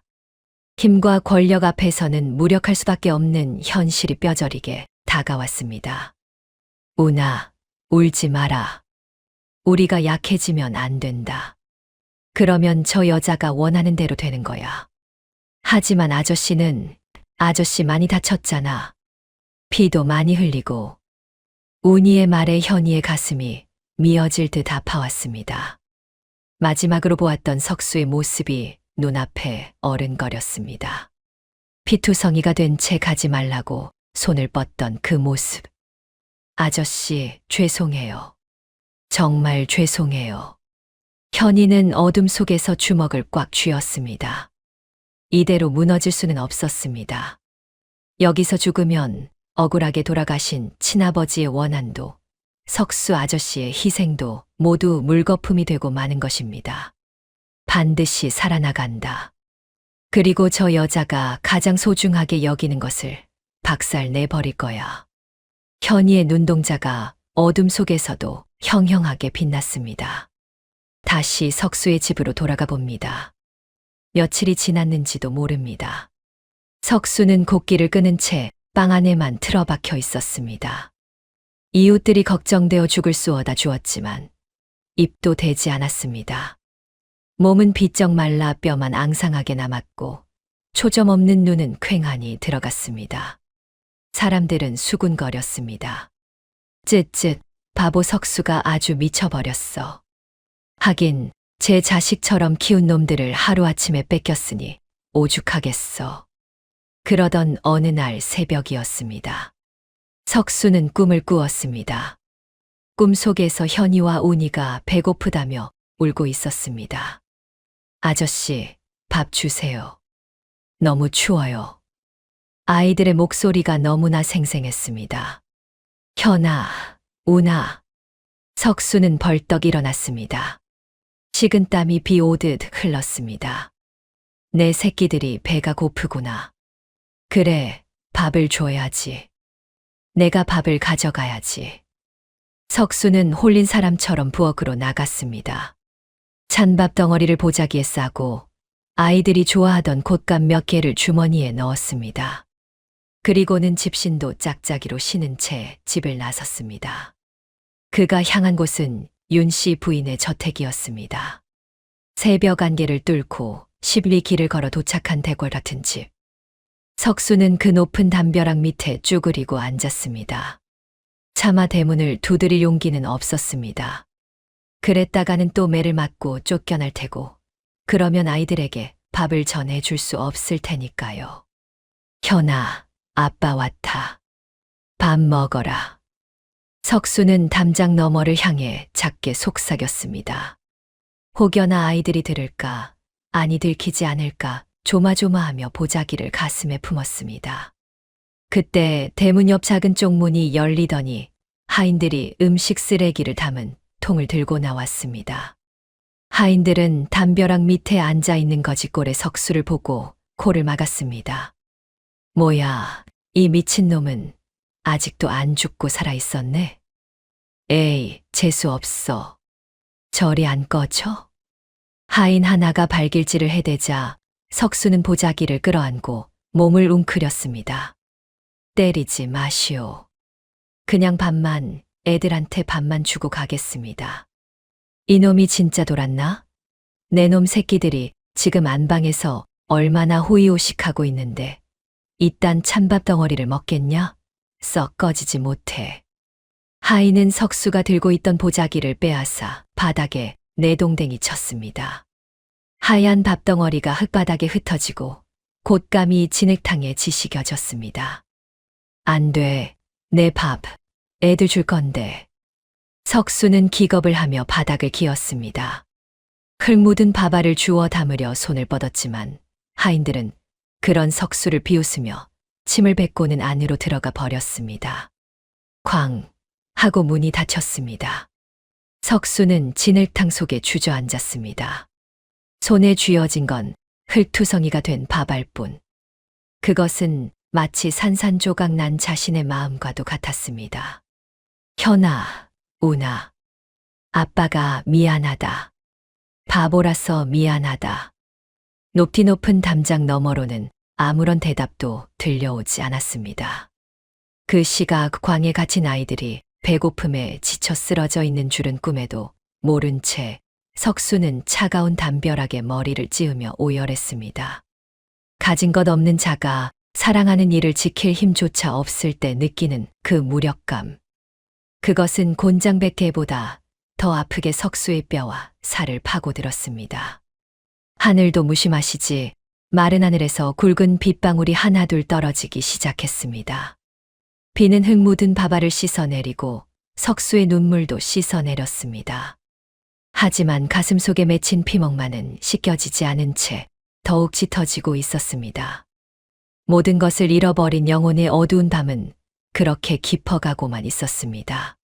사방이 꽉 막힌 뒤뜰광 안은 칠흑 같은 어둠뿐이었습니다. 쥐새끼 한 마리 드나들 틈 없이 견고한 나무 문은 굳게 잠겨 있었고 천장 꼭대기에 뚫린 손바닥만 한 환기구로 희미한 달빛만이 감질나게 스며들고 있었습니다. 형 현이와 동생 운이가 이곳에 갇힌 지도 벌써 사흘이 지났습니다. 그동안 그들의 목구멍으로 넘어간 것은 빗물 몇 방울이 전부였습니다. 백가죽이 등짝에 달라붙을 듯한 허기는 이제 고통을 넘어 정신을 혼미하게 만들고 있었습니다. 형님, 나 배고파. 눈앞이 빙빙 돌아. 운이가 쉰 목소리로 중얼거리며 현이의 무릎을 베고 누웠습니다. 운이의 몸은 불덩이처럼 뜨거웠습니다. 차가운 바닥에서 올라오는 냉기와 곤주림이 겹쳐 고열에 시달리고 있었던 것입니다. 현이는 자신의 옷을 벗어 동생에게 덮어주었습니다. 하지만 현이 역시 입술이 파랗게 질려 덜덜 떨고 있기는 매한가지였습니다. 조금만 참아라, 운아. 곧 나갈 수 있을 거다. 현이는 동생의 식은땀 흐르는 이마를 닦아주며 거짓말을 했습니다. 하지만 속으로는 까맣게 타들어가고 있었습니다. 이대로라면 며칠 못 가 동생이 먼저 숨을 거둘 것이 뻔했습니다. 그때 덜컹거리는 소리와 함께 육중한 자물쇠가 풀리고 쾅 문이 열렸습니다. 갑작스러운 빛에 아이들이 눈을 찡그렸습니다. 역광을 받으며 서 있는 그림자, 윤 씨 부인이었습니다. 그녀의 손에는 김이 모락모락 나는 하얀 쌀밥 한 그릇과 고기 반찬이 들려 있었습니다. 음식 냄새가 코를 찌르자 운이가 반사적으로 몸을 일으켰습니다. 밥. 윤 씨 부인은 밥그릇을 아이들 코앞에 흔들어 보이며 비릿한 미소를 지었습니다. 배고프지? 먹고 싶지? 예, 먹고 싶습니다. 주세요. 운이가 기어가려 하자 현이가 동생의 어깨를 꽉 잡았습니다. 안 돼. 저건 미끼야. 윤 씨 부인은 깔깔거리고 웃으며 밥그릇을 바닥에 내려놓았습니다. 그리고는 가죽신으로 밥그릇을 툭 차서 흙바닥에 엎어버렸습니다. 하얀 쌀밥이 시커먼 흙과 뒤섞여 버렸습니다. 아이고, 손이 미끄러졌네. 그래도 배가 고프면 핥아 먹으렴. 개처럼 말이야. 그녀는 싸늘한 눈으로 현이를 노려보았습니다. 자, 이제 말해보거라. 그 바보놈과 모은 재산을 어디다 숨겼느냐? 땅 문서는 어디 있느냐? 그것만 말하면 당장 따뜻한 방에서 고기국을 먹여주마. 현이는 흙바닥에 엎어진 밥을 바라보며 주먹을 쥐었습니다. 석수 아저씨가 자신들을 위해 굶어가며 지어주던 그 귀한 밥. 아저씨는 단 한 번도 밥을 땅에 버린 적이 없었습니다. 현이는 고개를 들고 윤 씨 부인을 똑바로 응시했습니다. 10살 아이의 눈빛이라고는 믿기지 않는 살기가 서려 있었습니다. 우린 모릅니다. 그리고 안다고 해도 당신 같은 악마에게는 쌀 한 톨도 주지 않을 겁니다. 이 건방진 놈이. 화가 난 윤 씨 부인은 들고 있던 호롱불로 현이의 어깨를 내리치려다 멈췄습니다. 아이가 죽어버리면 재산의 행방을 알 수 없게 되니까요. 독종 같은 것들. 좋아, 어디 굶어 죽을 때까지 버텨보거라. 내일 아침에는 내 놈들이 그토록 아끼는 바보 나무꾼의 부고 소식을 듣게 될 테니. 굉음과 함께 다시 문이 닫히고 암흑이 찾아왔습니다. 윤 씨 부인이 남기고 간 말, 바보 나무꾼의 부고 소식이라는 말이 비수처럼 현이의 가슴에 꽂혔습니다. 형님, 아저씨 죽는데 우리 아저씨 죽는 거야? 운이가 공포에 질려 울음을 터뜨렸습니다. 현이는 동생을 와락 끌어안았습니다. 아니야. 아저씨는 안 죽어. 우리가 살릴 거야. 반드시. 그날 밤 하늘이 뚫린 듯한 폭우가 쏟아졌습니다. 천둥번개가 광을 집어삼킬 듯 요란하게 쳤습니다. 빗소리가 얼마나 큰지 옆 사람의 말소리도 들리지 않을 지경이었습니다. 현이는 벌떡 일어났습니다. 지금이다. 뭐가? 운아, 잘 들어. 이 광은 아주 오래된 곳이야. 내가 어릴 때 여기서 숨바꼭질하다가 본 게 있어. 현이는 광의 구석, 썩은 지푸라기가 쌓여 있는 곳으로 기어갔습니다. 그리고 바닥에 깔린 널빤지를 손으로 더듬었습니다. 여기다. 배수구. 그것은 광 바닥에 물이 차면 빠지라고 만들어 둔 작은 구멍이었습니다. 하지만 세월이 흘러 나무가 썩고 흙이 무너져 개구멍처럼 막혀 있는 상태였습니다. 형님, 거긴 너무 작아. 못 나가. 아니, 나무가 썩었어. 파내면 돼. 천둥 소리 때문에 우리가 부수는 소리는 아무도 못 들을 거야. 현이는 손톱이 뒤집어지는 것도 모른 채 썩은 나무 바닥을 미친 듯이 긁어내기 시작했습니다. 운이도 형을 따라 고사리 같은 손으로 흙을 파냈습니다. 손끝에서 피가 흘러 흙과 섞였지만 두 형제는 멈추지 않았습니다. 여기서 멈추면 자신들도 죽고 밖에서 기다리는 석수 아저씨도 죽는다는 생각뿐이었습니다. 한 시즌쯤 지났을까 썩은 널빤지가 우지끈하고 뜯겨 나갔습니다. 빗물이 들이치는 작은 구멍이 생겼습니다. 아이 몸 하나가 겨우 빠져나갈 만한 틈이었습니다. 나가자. 현이가 먼저 머리를 디밀고 진흙탕 속으로 기어 나갔습니다. 차가운 빗줄기가 온몸을 때렸지만 그것은 자유의 감촉이었습니다. 뒤이어 운이가 낑낑거리며 빠져나왔습니다. 두 아이는 흙투성이가 된 채 빗속에 섰습니다. 윤 씨 부인의 저택은 깊은 잠에 빠져 있었고 경비병들도 비를 피해 처마 밑에서 졸고 있었습니다. 형님, 이제 도망가자. 아저씨한테 가자. 운이가 현이의 소매를 잡아 끌었습니다. 하지만 현이는 요지부동이었습니다. 그의 시선은 대문이 아니라 저택의 안쪽 장독대가 모여있는 후원을 향해 있었습니다. 아니, 아직 안 돼. 왜? 잡히면 죽잖아. 이대로 가면 우린 영원히 도망자로 살아야 해. 그리고 아저씨 누명도 못 벗겨드려. 현이의 눈에서 번뜩이는 빛이 스쳤습니다. 찾아야 할 게 있어. 4년 전 우리가 쫓겨나던 그날 밤 내가 봤던 거 기억나? 운이의 눈동자가 흔들렸습니다. 잊고 있었던, 아니 너무 무서워서 기억 저편에 봉인해 두었던 그날의 기억이 떠올랐습니다. 친아버지가 피를 토하며 돌아가시던 날 밤, 계모 윤 씨 부인이 몰래 후원 장독대 밑을 파고 무언가를 묻던 그 모습. 그리고 어린 형제가 도망치기 직전 그곳을 파헤쳐 꺼내서 다시 자신들만의 비밀 장소로 옮겨 묻었던 바로 그것. 설마 그 상자. 그래. 그게 있어야 해. 그게 우리를 살리고 아저씨를 살릴 유일한 무기야. 두 아이는 빗줄기를 뚫고 후원으로 살금살금 기어갔습니다. 수십 개의 장독대가 번개 칠 때마다 귀신처럼 번쩍였습니다. 현이는 가장 구석진 곳, 깨진 항아리가 버려진 덤불 속으로 들어갔습니다. 여기야. 여기 묻었었어. 두 아이는 다시 맨손으로 땅을 파기 시작했습니다. 비에 젖은 흙은 질척거렸고 돌부리에 손이 찢어졌습니다.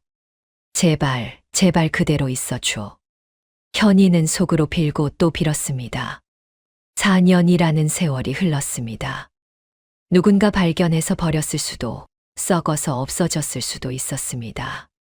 하지만 포기할 수 없었습니다.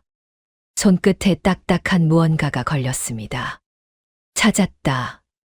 현이가 흙구덩이 속에서 썩지 않은 오동나무 상자 하나를 꺼내 들었습니다. 겉은 낡았지만 기름 먹인 가죽으로 겹겹이 싸매고 오칠을 여러 번 한 덕분에 형태는 온전했습니다. 떨리는 손으로 상자를 열었습니다. 번개가 치는 순간 상자 안의 내용물이 하얗게 빛났습니다. 기름종이에 쌓인 하얀 가루약 봉지, 그리고 꼬깃꼬깃 접힌 편지 몇 통. 현이는 편지 한 통을 펼쳤습니다.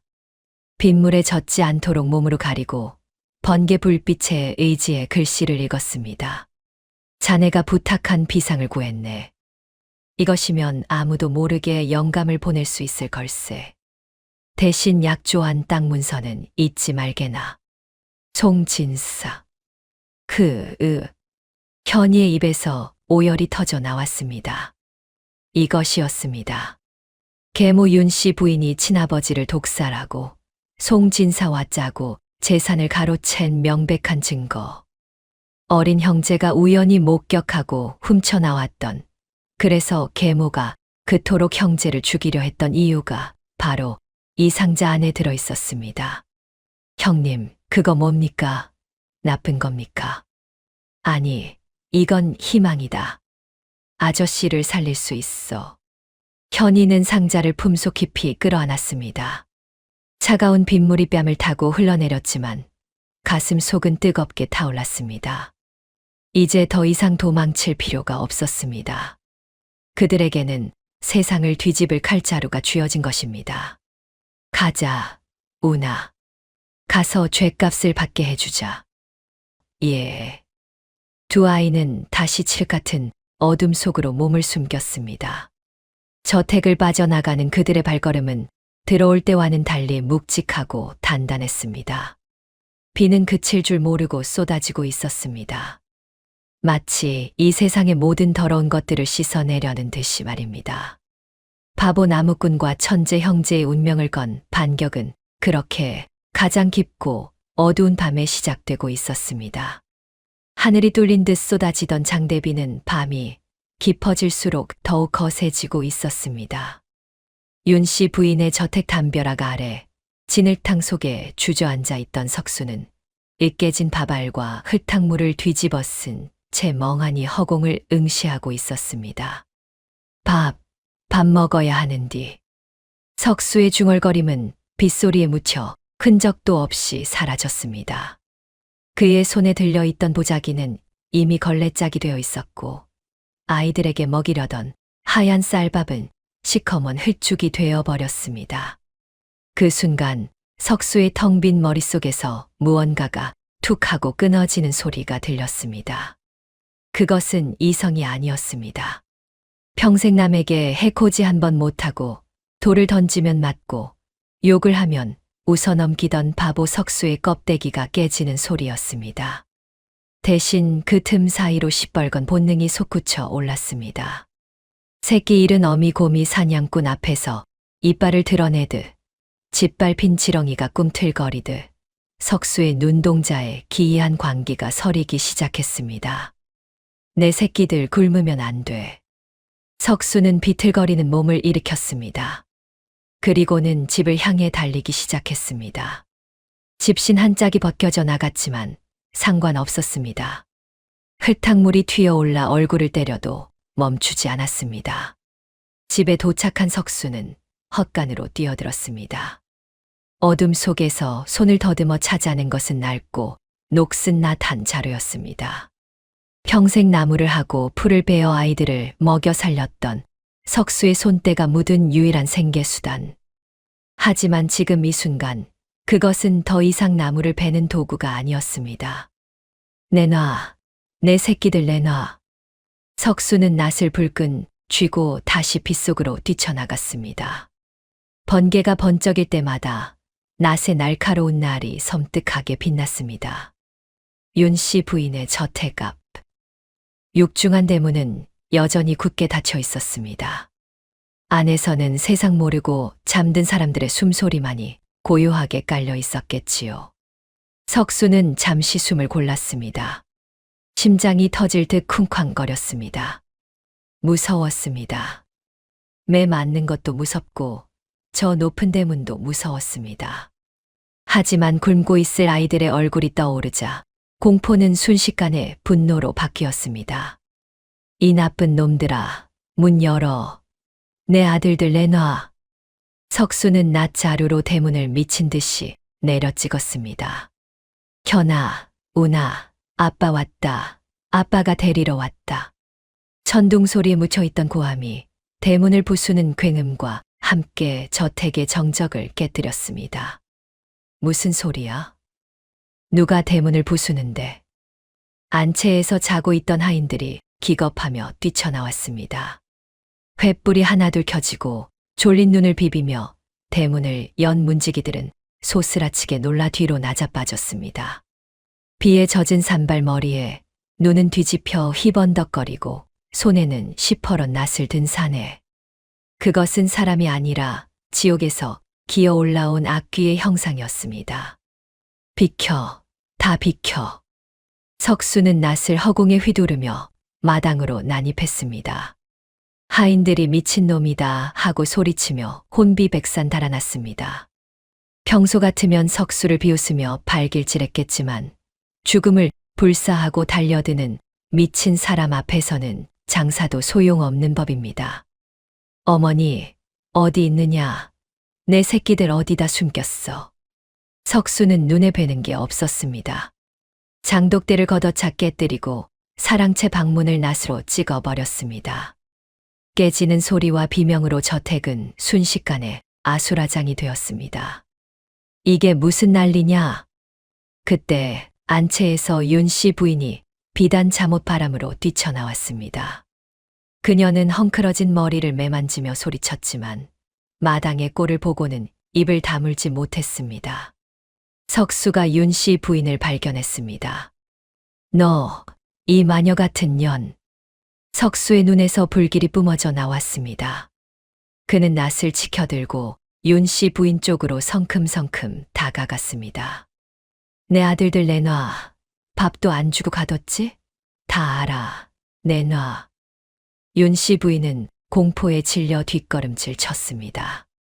저 미친놈이. 여봐라, 뭐 하고 있느냐. 저놈을 당장 막아라. 칼을 들었다. 날 죽이려 한다. 그녀의 비명에 숨어있던 사병들과 건장한 머슴들이 몽둥이와 밧줄을 들고 달려 나왔습니다. 잡아, 저놈 잡아. 대여섯 명의 장정들이 석수를 에워쌌습니다. 오지 마. 다 죽여버릴 거야. 석수는 낫을 마구 휘둘렀습니다. 하지만 그는 싸움을 할 줄 모르는 나무꾼일 뿐이었습니다. 한 놈이 석수의 뒤통수를 몽둥이로 가격하자 석수는 비틀거리며 앞으로 고꾸라졌습니다. 그 틈을 타 다른 놈들이 달려들어 석수의 팔과 다리를 짓눌렀습니다. 낫이 바닥에 떨어져 뒹굴었습니다. 놔, 이거 놓으란 말이야. 현아, 우나. 석수는 진흙탕에 얼굴이 처박힌 채로 발버둥 쳤습니다. 입안으로 흙탕물이 밀려 들어왔지만 그는 목이 터져라 아이들의 이름을 불렀습니다. 현아, 아빠가 구해줄게. 조금만 기다려. 그 처절한 울부짖음에 그를 제압하던 머슴들마저 잠시 주춤할 정도였습니다. 상황이 정리되자 윤 씨 부인이 옷매무새를 가다듬으며 앞으로 나섰습니다. 그녀의 표정은 금세 안도감과 함께 더할 나위 없이 사악한 미소로 바뀌어 있었습니다. 제 발로 호랑이 굴에 들어오다니. 아주 잘 되었구나. 윤 씨 부인은 바닥에 떨어진 낫을 발끝으로 툭 건드렸습니다.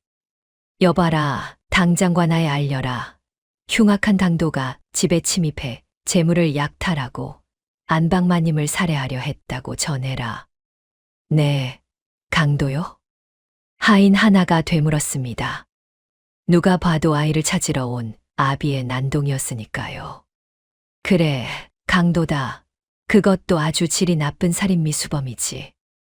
윤 씨 부인의 눈이 번뜩였습니다. 이참에 아주 뿌리를 뽑아야겠어. 감히 내 집에 쳐들어와 행패를 부린 대가가 어떤 건지 똑똑히 보여주마.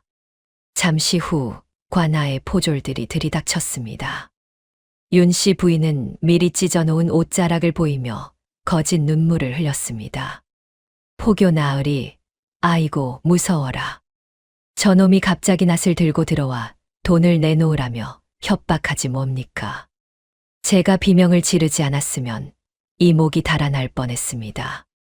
포교는 바닥에 묶여있는 석수와 나뒹구는 낫을 번갈아 보았습니다. 상황은 명백해 보였습니다.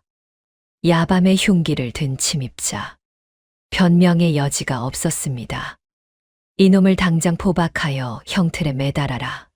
관하로 압송하여 주리를 틀고 옥에 가두어라. 내 놈이 죽어나갈 때까지 문초할 것이다. 예. 포졸들이 석수에게 오랏줄을 꽁꽁 묶었습니다. 석수는 더 이상 반항할 힘도 남아있지 않았습니다. 온몸이 멍투성이에 피가 엉겨붙어 만신창이가 된 채 그는 젖은 눈으로 윤 씨 부인을 올려다보았습니다. 나 죽여도 좋은데 우리 애들은 밥은 줬소. 죽음이 코앞에 닥친 순간에도 자식 걱정뿐인 그 미련함. 윤 씨 부인은 코웃음을 쳤습니다. 걱정 마라. 내 놈이 저승에 가면 곧 뒤따라 보낼 테니 거기서 만나서 실컷 밥이나 먹여주렴. 석수의 눈이 찢어질 듯 커졌습니다. 뒤따라 보낸다니 아이들까지 죽이겠다는 소리였습니다. 안 돼. 이 악귀 같은 년. 내 새끼들은 안 돼. 석수가 마지막 발악을 하며 몸부림쳤지만 포졸들의 몽둥이 세례가 다시 쏟아졌습니다. 둔탁한 소리와 함께 석수의 의식이 흐려졌습니다.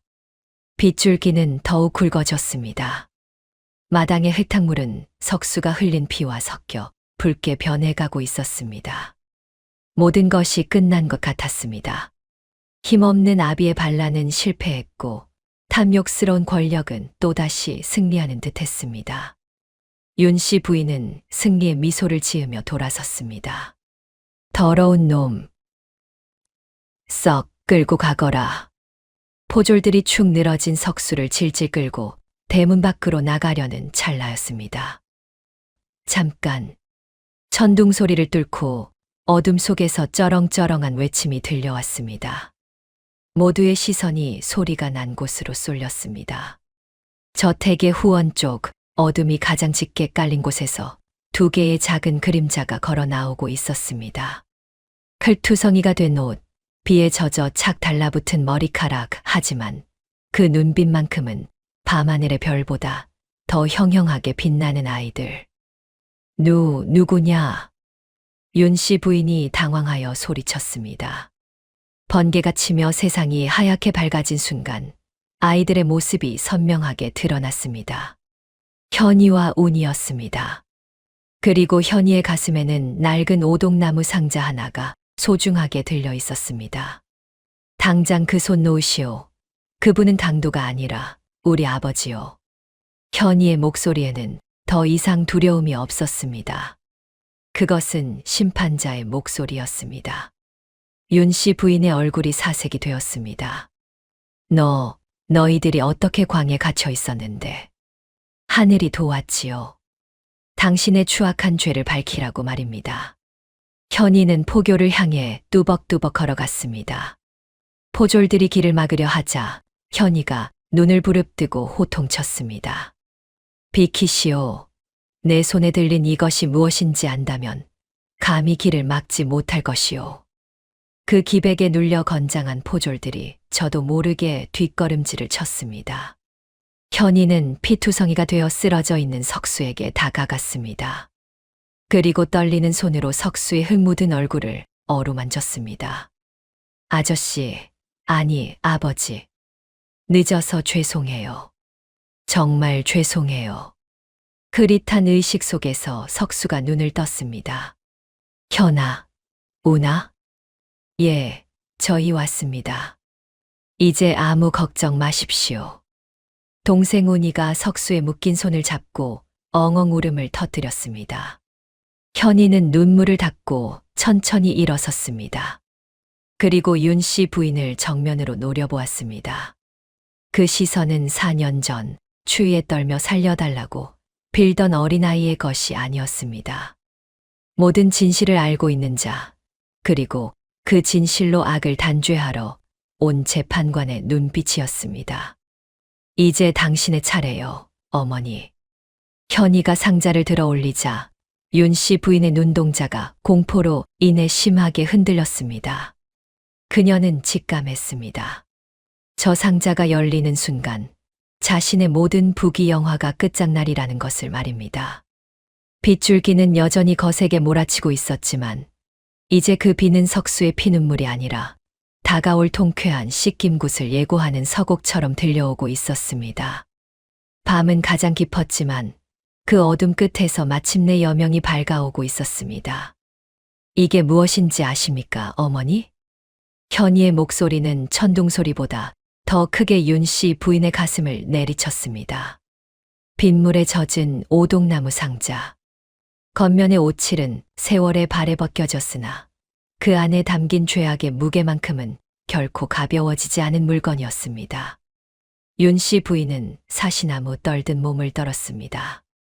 그녀의 눈동자가 갈 곳을 잃고 헤매더니 이내 표독스러운 본색을 드러내며 악을 썼습니다.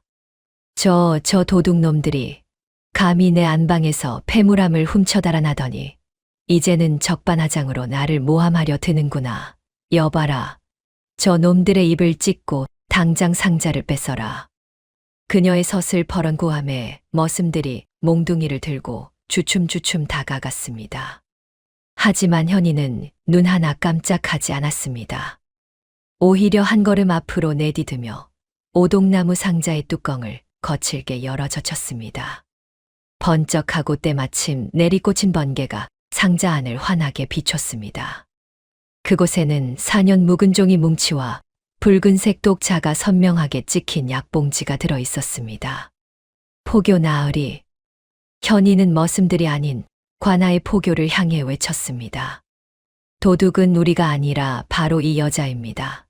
4년 전 멀쩡하시던 우리 친아버지를 독살하고 그 죄를 덮으려 어린 저희를 먼 타국의 노비로 팔아넘기려 했던 인면수심의 살인자란 말입니다. 뭐라, 살인? 포교의 눈이 휘둥그레졌습니다. 단순한 강도 사건인 줄 알고 출동했으나 일이 걷잡을 수 없이 커지고 있었기 때문입니다. 게다가 상대는 이고을에서 제일 가는 유지 윤 씨 부인과 한때 신동이라 불렸던 쌍둥이 형제였습니다. 이 미친놈이 기어이 그 입 다물지 못할까. 윤 씨 부인이 이성을 잃고 현이에게 달려들었습니다. 그녀의 긴 손톱이 현이의 얼굴을 핥히려는 찰나 옆에 있던 동생 운이가 형의 앞을 막아서며 윤 씨 부인의 팔을 덥석 물어버렸습니다.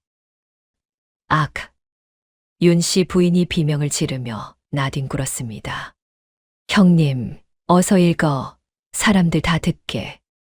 운이의 외침에 현이는 빗물에 젖지 않도록 소중히 간직했던 편지 한 통을 꺼내 들었습니다. 그리고 목청껏 마당에 모인 모든 사람이 들을 수 있도록 또박또박 읽어 내려갔습니다. 윤 씨 부인 보시게. 자네가 그리도 원하던 비상을 구했네. 밥에 섞으면 아무런 맛도 냄새도 나지 않을 것이야. 이것으로 영감을 보내고 나면 약주한 안골 논문서는 내게 넘기는 것 잊지 말게. 송진사. 정적. 빗소리마저 멈춘 듯한 무거운 침묵이 저택 마당을 감쌌습니다. 송진사. 얼마 전 쫄딱망에 쫓겨난 그 악덕 지주와 윤 씨 부인이 내통했다는 명백한 증거였습니다. 구경하던 하인들과 동네 사람들 사이에서 웅성거림이 터져 나왔습니다. 세상에, 그럼 전 대감마님이 병으로 돌아가신 게 아니었어. 독살이라니. 어쩐지 멀쩡하던 분이 갑자기 돌아가시고 그날로 아이들이 사라졌다 했더니 여론이 순식간에 뒤집혔습니다. 사람들의 눈빛이 경악에서 경멸로 그리고 분노로 바뀌어 윤 씨 부인을 향해 꽂혔습니다. 윤 씨 부인은 클탕물에 주저앉은 채 고개를 저었습니다. 얼굴은 백지장처럼 하얗게 질려 있었습니다. 아니다. 그건 조작이다. 저놈들이 그를 안다고 가짜 편지를 쓴 게야. 모함이다. 그녀는 포교의 바짓가랑이를 잡고 매달렸습니다. 나으리, 믿지 마세요. 저는 억울합니다. 저 천한 놈들이 짜고 치는 고스톱입니다. 하지만 현이는 쐐기를 박듯 또 다른 증거를 내밀었습니다. 조작이라고요? 이 편지에 찍힌 낙관을 보십시오. 송진사가 쓰던 옥도장입니다. 그리고 여기 아직 뜯지도 않은 남은 비상가루가 있습니다. 이것을 의원에 가져가 검사해보면 누구의 말이 참인지 금방 알게 될 것입니다. 현이가 흔들어 보이는 약봉지. 그것은 윤 씨 부인에게는 저승사자의 명부나 다름없었습니다. 4년 전 남편을 죽이고 남은 독약을 참아 버리지 못하고 숨겨두었던 자신의 탐욕이 결국 자신의 목을 조르는 올가미가 되어 돌아온 것입니다. 포교의 표정이 싸늘하게 굳어졌습니다. 그는 더 이상 윤 씨 부인의 뇌물이 통할 상황이 아님을 직감했습니다. 수많은 증인과 물증 앞에서 그 역시 법을 집행해야만 했습니다. 여봐라, 이 여자를 당장 포박해라. 예. 상황은 역전되었습니다. 석수를 묶었던 오랏줄이 풀리고 대신 비단옷을 입은 윤 씨 부인의 손목에 차가운 밧줄이 감겼습니다. 이거 놔. 내가 누군지 알아. 이놈들, 내가 나가기만 하면 가만두지 않겠다. 윤 씨 부인은 발악하며 머리를 풀어 헤치고 괴성을 질렀습니다. 고상한 척하던 마님의 가면이 벗겨지고 그 밑에 숨겨져 있던 추악한 악귀의 민낯이 드러나는 순간이었습니다. 그리고 현이의 시선이 마당 구석, 겁에 질려 떨고 있는 머슴들에게 향했습니다. 아무 죄 없는 우리 아버지를 강도로 몰아 죽이려 하고 우리를 감금 폭행한 저놈들도 모두 공범입니다. 함께 잡아들이십시오. 머슴들은 몽둥이를 버리고 무릎을 꿇으며 살려달라 빌었지만 이미 때는 늦었습니다. 포졸들은 그들 모두를 줄줄이 엮어 굴비 두름처럼 묶어버렸습니다. 마당은 악인들의 비명과 통곡 소리로 가득 찼습니다. 하지만 그 소리는 그 어떤 음악보다도 통쾌하게 현이와 운이의 귀에 울려 퍼졌습니다.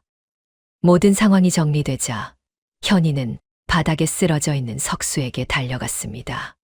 아버지. 석수는 온몸이 피투성이가 된 채 가쁜 숨을 몰아쉬고 있었습니다. 몽둥이에 맞은 머리에서는 붉은 피가 흘러 빗물과 섞이고 있었습니다. 아저씨, 눈 좀 떠보세요. 운이가 석수의 가슴에 얼굴을 묻고 오열했습니다. 그때 석수의 거칠고 투박한 손이 미세하게 움직이더니 운이의 머리를 쓰다듬었습니다. 운아, 배 안 고프냐? 그 순간 현이와 운이 그리고 지켜보던 마을 사람들까지 모두 눈물을 쏟고 말았습니다. 죽다 살아난 순간에도 자신의 고통보다 자식의 배고픔을 먼저 챙기는 저 미련한 사랑. 그것은 윤 씨 부인의 탐욕스러운 모성 연기와는 비교조차 할 수 없는 진짜 부모의 마음이었습니다. 아니요, 안 고파요. 아버지 덕분에. 현이는 석수의 피 묻은 손을 자신의 뺨에 가져다 댔습니다. 아버지, 다 끝났습니다. 이제 저 나쁜 사람들은 다시는 우리를 괴롭히지 못합니다. 집에 가요. 가서 따뜻한 밥 해드릴게요. 집. 그래, 집. 석수가 희미하게 웃었습니다. 퉁퉁 부어오른 눈 사이로 맑고 선한 눈동자가 아이들을 담았습니다. 내 새끼들 무사해서 다행이다. 다행이다. 석수는 그 말을 끝으로 안도감에 기절하듯 현이의 품에 축 늘어졌습니다. 의원을 불러라. 현이의 다급한 외침에 사람들이 분주하게 움직였습니다. 마을 장정들이 달려들어 석수를 업고 뛰기 시작했습니다. 비는 어느새 그쳐가고 있었습니다. 먹구름 사이로 희미하게 새벽빛이 새어나오고 있었습니다. 윤 씨 부인과 그 일당들은 포승줄에 묶여 관하로 끌려갔습니다. 그녀는 끌려가는 내내 내가 억울하다. 송진사 그놈이 시킨 짓이다라며 추하게 발버둥 쳤지만 마을 사람들은 그녀에게 돌을 던지며 야유를 퍼부었습니다. 에이, 퇴. 짐승만도 못한 여편네. 천벌을 받은 개야. 바보 석수님 눈에 피눈물 나게 하더니 꼴 좋다. 권선징악. 착한 사람은 복을 받고 악한 사람은 벌을 받는다는 그 당연한 이치가 오늘 밤 이 비와 함께 증명된 것입니다. 며칠 후 관아에서는 대대적인 국문이 열렸습니다. 송진사 역시 잡혀와 윤 씨 부인 옆에 무릎을 꿇었습니다. 두 사람은 서로의 죄를 떠넘기며 물어뜯고 싸웠지만 현이가 찾아낸 증거와 운이의 증언 앞에서는 빠져나갈 구멍이 없었습니다. 사또는 서리빨 같은 판결을 내렸습니다. 죄인 윤 씨와 송 씨는 공모하여 가장을 독살하고 어린 자식들을 물건처럼 팔아넘기려 하였으며 선량한 백성을 무고하여 죽이려 한 대역죄인이다. 이에 두 사람의 전 재산을 몰수하여 피해자들에게 돌려주고 두 죄인은 곤장 100대를 친 후 평생 노비로 삼아 관아의 똥물을 푸게 하라. 사또 나으리, 노비라니요. 내가 양반인데. 윤 씨 부인은 거품을 물고 기절했고 송진사는 땅을 치며 통곡했습니다. 하지만 그들을 동정하는 이는 아무도 없었습니다. 몰수된 재산은 어마어마했습니다. 윤 씨 부인이 가로챘던 선산과 논밭, 그리고 송진사가 부정축제한 곡식들까지. 그 모든 것이 현이와 운이, 그리고 법적인 보호자인 석수의 이름으로 돌아왔습니다. 하지만 형제에게 가장 기쁜 소식은 재산이 아니었습니다. 석수가 깨어났다는 소식이었습니다. 아버지, 현이와 운이가 방문을 박차고 들어갔습니다. 머리에 하얀 붕대를 감은 석수가 여전히 멍이 가시지 않은 얼굴로 벽에 기대앉아 있었습니다. 그는 아이들을 보자마자 특유의 해맑은, 아니 조금은 멍청해 보이는 웃음을 지어 보였습니다.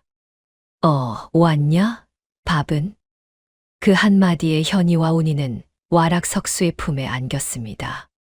아야. 살살하나라. 뼈 삭는다. 석수가 엄살을 피우며 킬킬거렸습니다. 아버지, 죄송해요. 다시는 아버지 두고 어디 안 갑니다. 현이가 눈물을 흘리며 말했습니다. 석수는 투박한 손으로 현이의 등을 토닥여 주었습니다. 그래, 가지 마라. 나랑 살자. 내가 나무 많이 해올게. 너희들 굶기지는 않을 거다.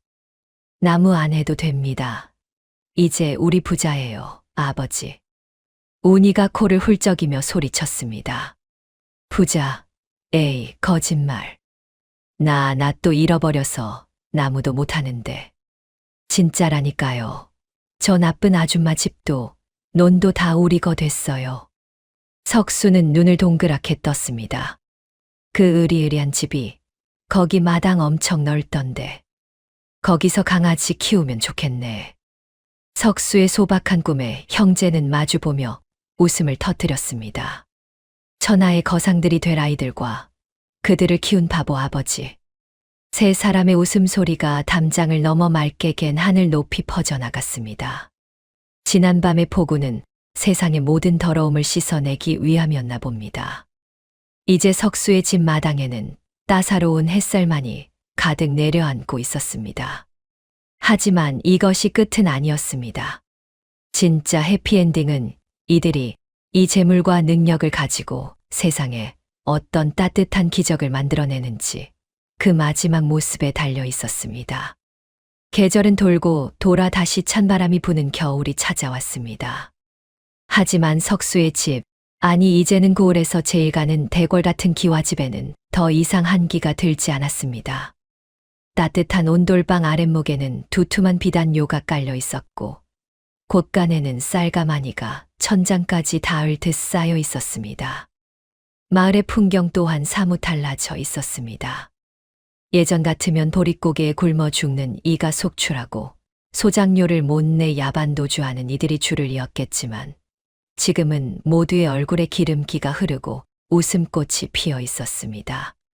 그 변화의 중심에는 바로 바보, 대감이라 불리는 석수와 그의 영특한 두 아들이 있었습니다.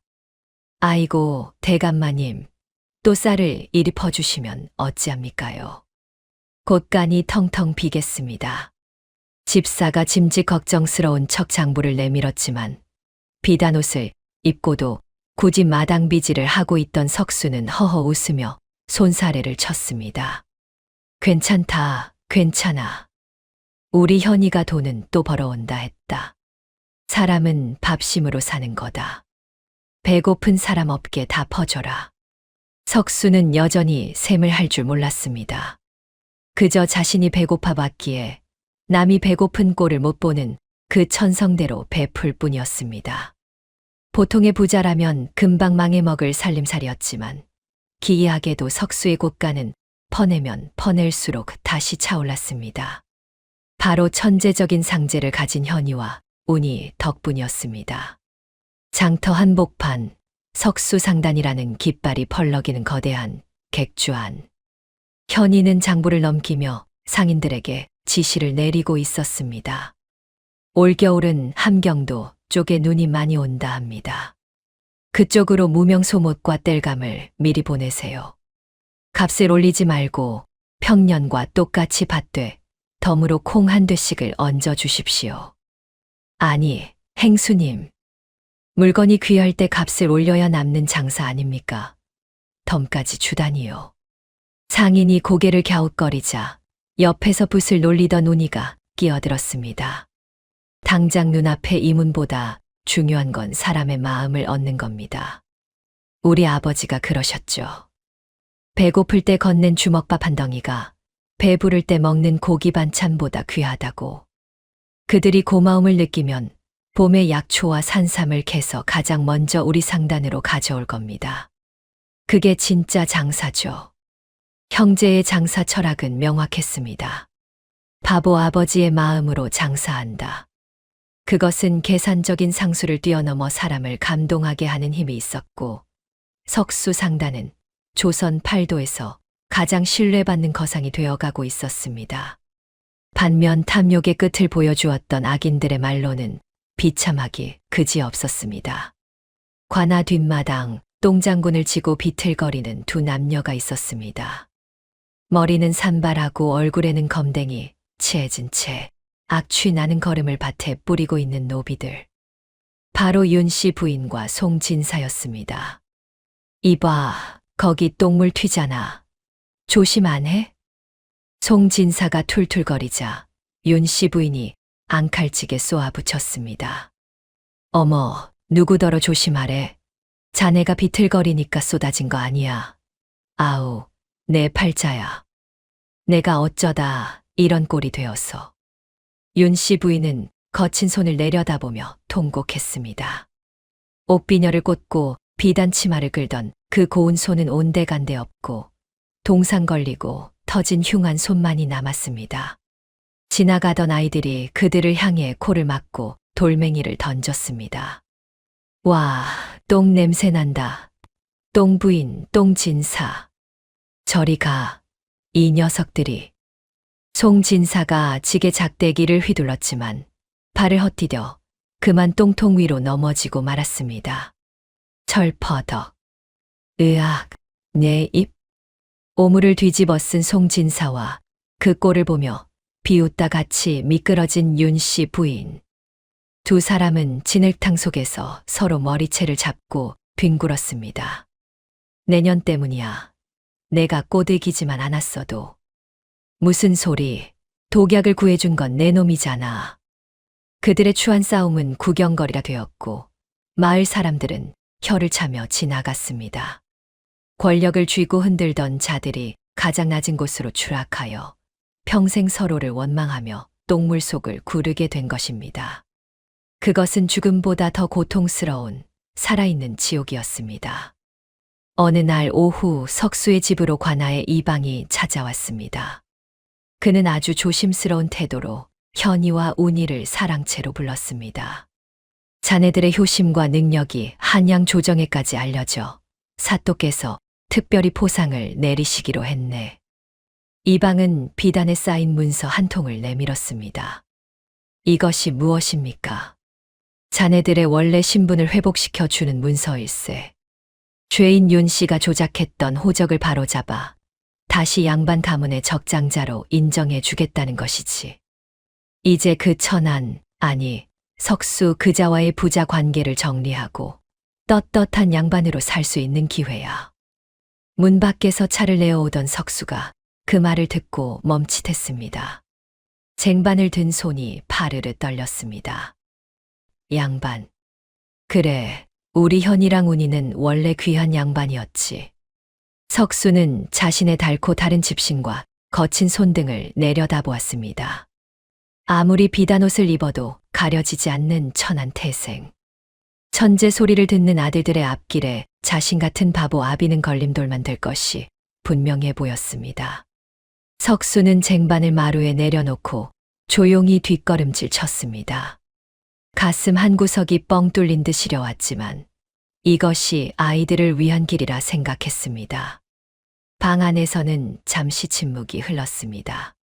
이 방은 당연히 그들이 기뻐하며 문서를 받을 거라 생각했지요. 거두어 주십시오. 현이의 단호한 목소리가 들려왔습니다. 뭐라. 지금 이 귀한 기회를 마다하겠다는 게냐? 저희에게 아버지는 단 한 분, 석수 아버지뿐입니다. 족보 따위가 무슨 소용입니까? 낳아주신 은혜보다 길러주신 은혜가 목숨 걸고 지켜주신 그 사랑이 더 크고 귀합니다. 그래도 자네들은 앞길이 창창한데 언제까지 바보의 아들이라는 꼬리표를 달고 살 텐가? 이번에는 운이가 대답했습니다. 그 꼬리표가 우리에게는 훈장입니다. 바보처럼 우직하게 사랑하고 바보처럼 아낌없이 베푸는 것. 그것이 우리가 세상에 보여주고 싶은 가치입니다. 양반의 허울보다 아버지의 집신 한 짝이 우리에겐 더 자랑스럽습니다. 밖에서 듣고 있던 석수의 눈에서 참았던 눈물이 왈칵 쏟아졌습니다. 그는 입을 틀어막고 소리 죽여 오열했습니다. 바보라서 아무것도 줄 게 없어서 미안했는데 아이들은 그 부족함마저 사랑으로 채워주고 있었던 것입니다. 방문이 열리고 현이와 운이가 나왔습니다. 그들은 울고 있는 석수를 발견하고는 환하게 웃으며 달려왔습니다. 아버지, 왜 거기서 울고 계세요? 아니, 먼지가 들어가서. 두 아들은 석수의 양쪽 팔짱을 끼고 어깨에 머리를 기댔습니다. 아버지, 저희 어디 안 갑니다. 평생 아버지 등골 빼먹으면서 붙어 살 겁니다. 그렇습니다. 아버지 장가갈 생각은 꿈도 꾸지 마세요. 우리 셋이서 천년만년 살 거니까. 석수는 코를 훌쩍이며 세상에서 가장 행복한 바보 웃음을 지었습니다. 그래, 가긴 어딜 가. 밥 먹어야지. 내가 오늘 고기 구워줄게. 아주 많이. 세 사람은 서로의 어깨를 감싸 안고 부엌으로 향했습니다. 곧이어 굴뚝에서는 하얀 연기가 피어오르고 담장 너머로는 세상 그 어떤 음악보다 듣기 좋은 세 사람의 웃음소리가 울려 퍼졌습니다. 비록 세상 사람들은 그를 바보라 불렀으나 그는 사랑하는 아이들에게 세상에서 가장 따뜻한 집과 아버지가 되어 주었습니다. 핏줄보다 진한 사랑으로 맺어진 이 가족의 이야기는 오래도록 이 마을의 전설이 되어 사람들의 마음을 덮여주었답니다.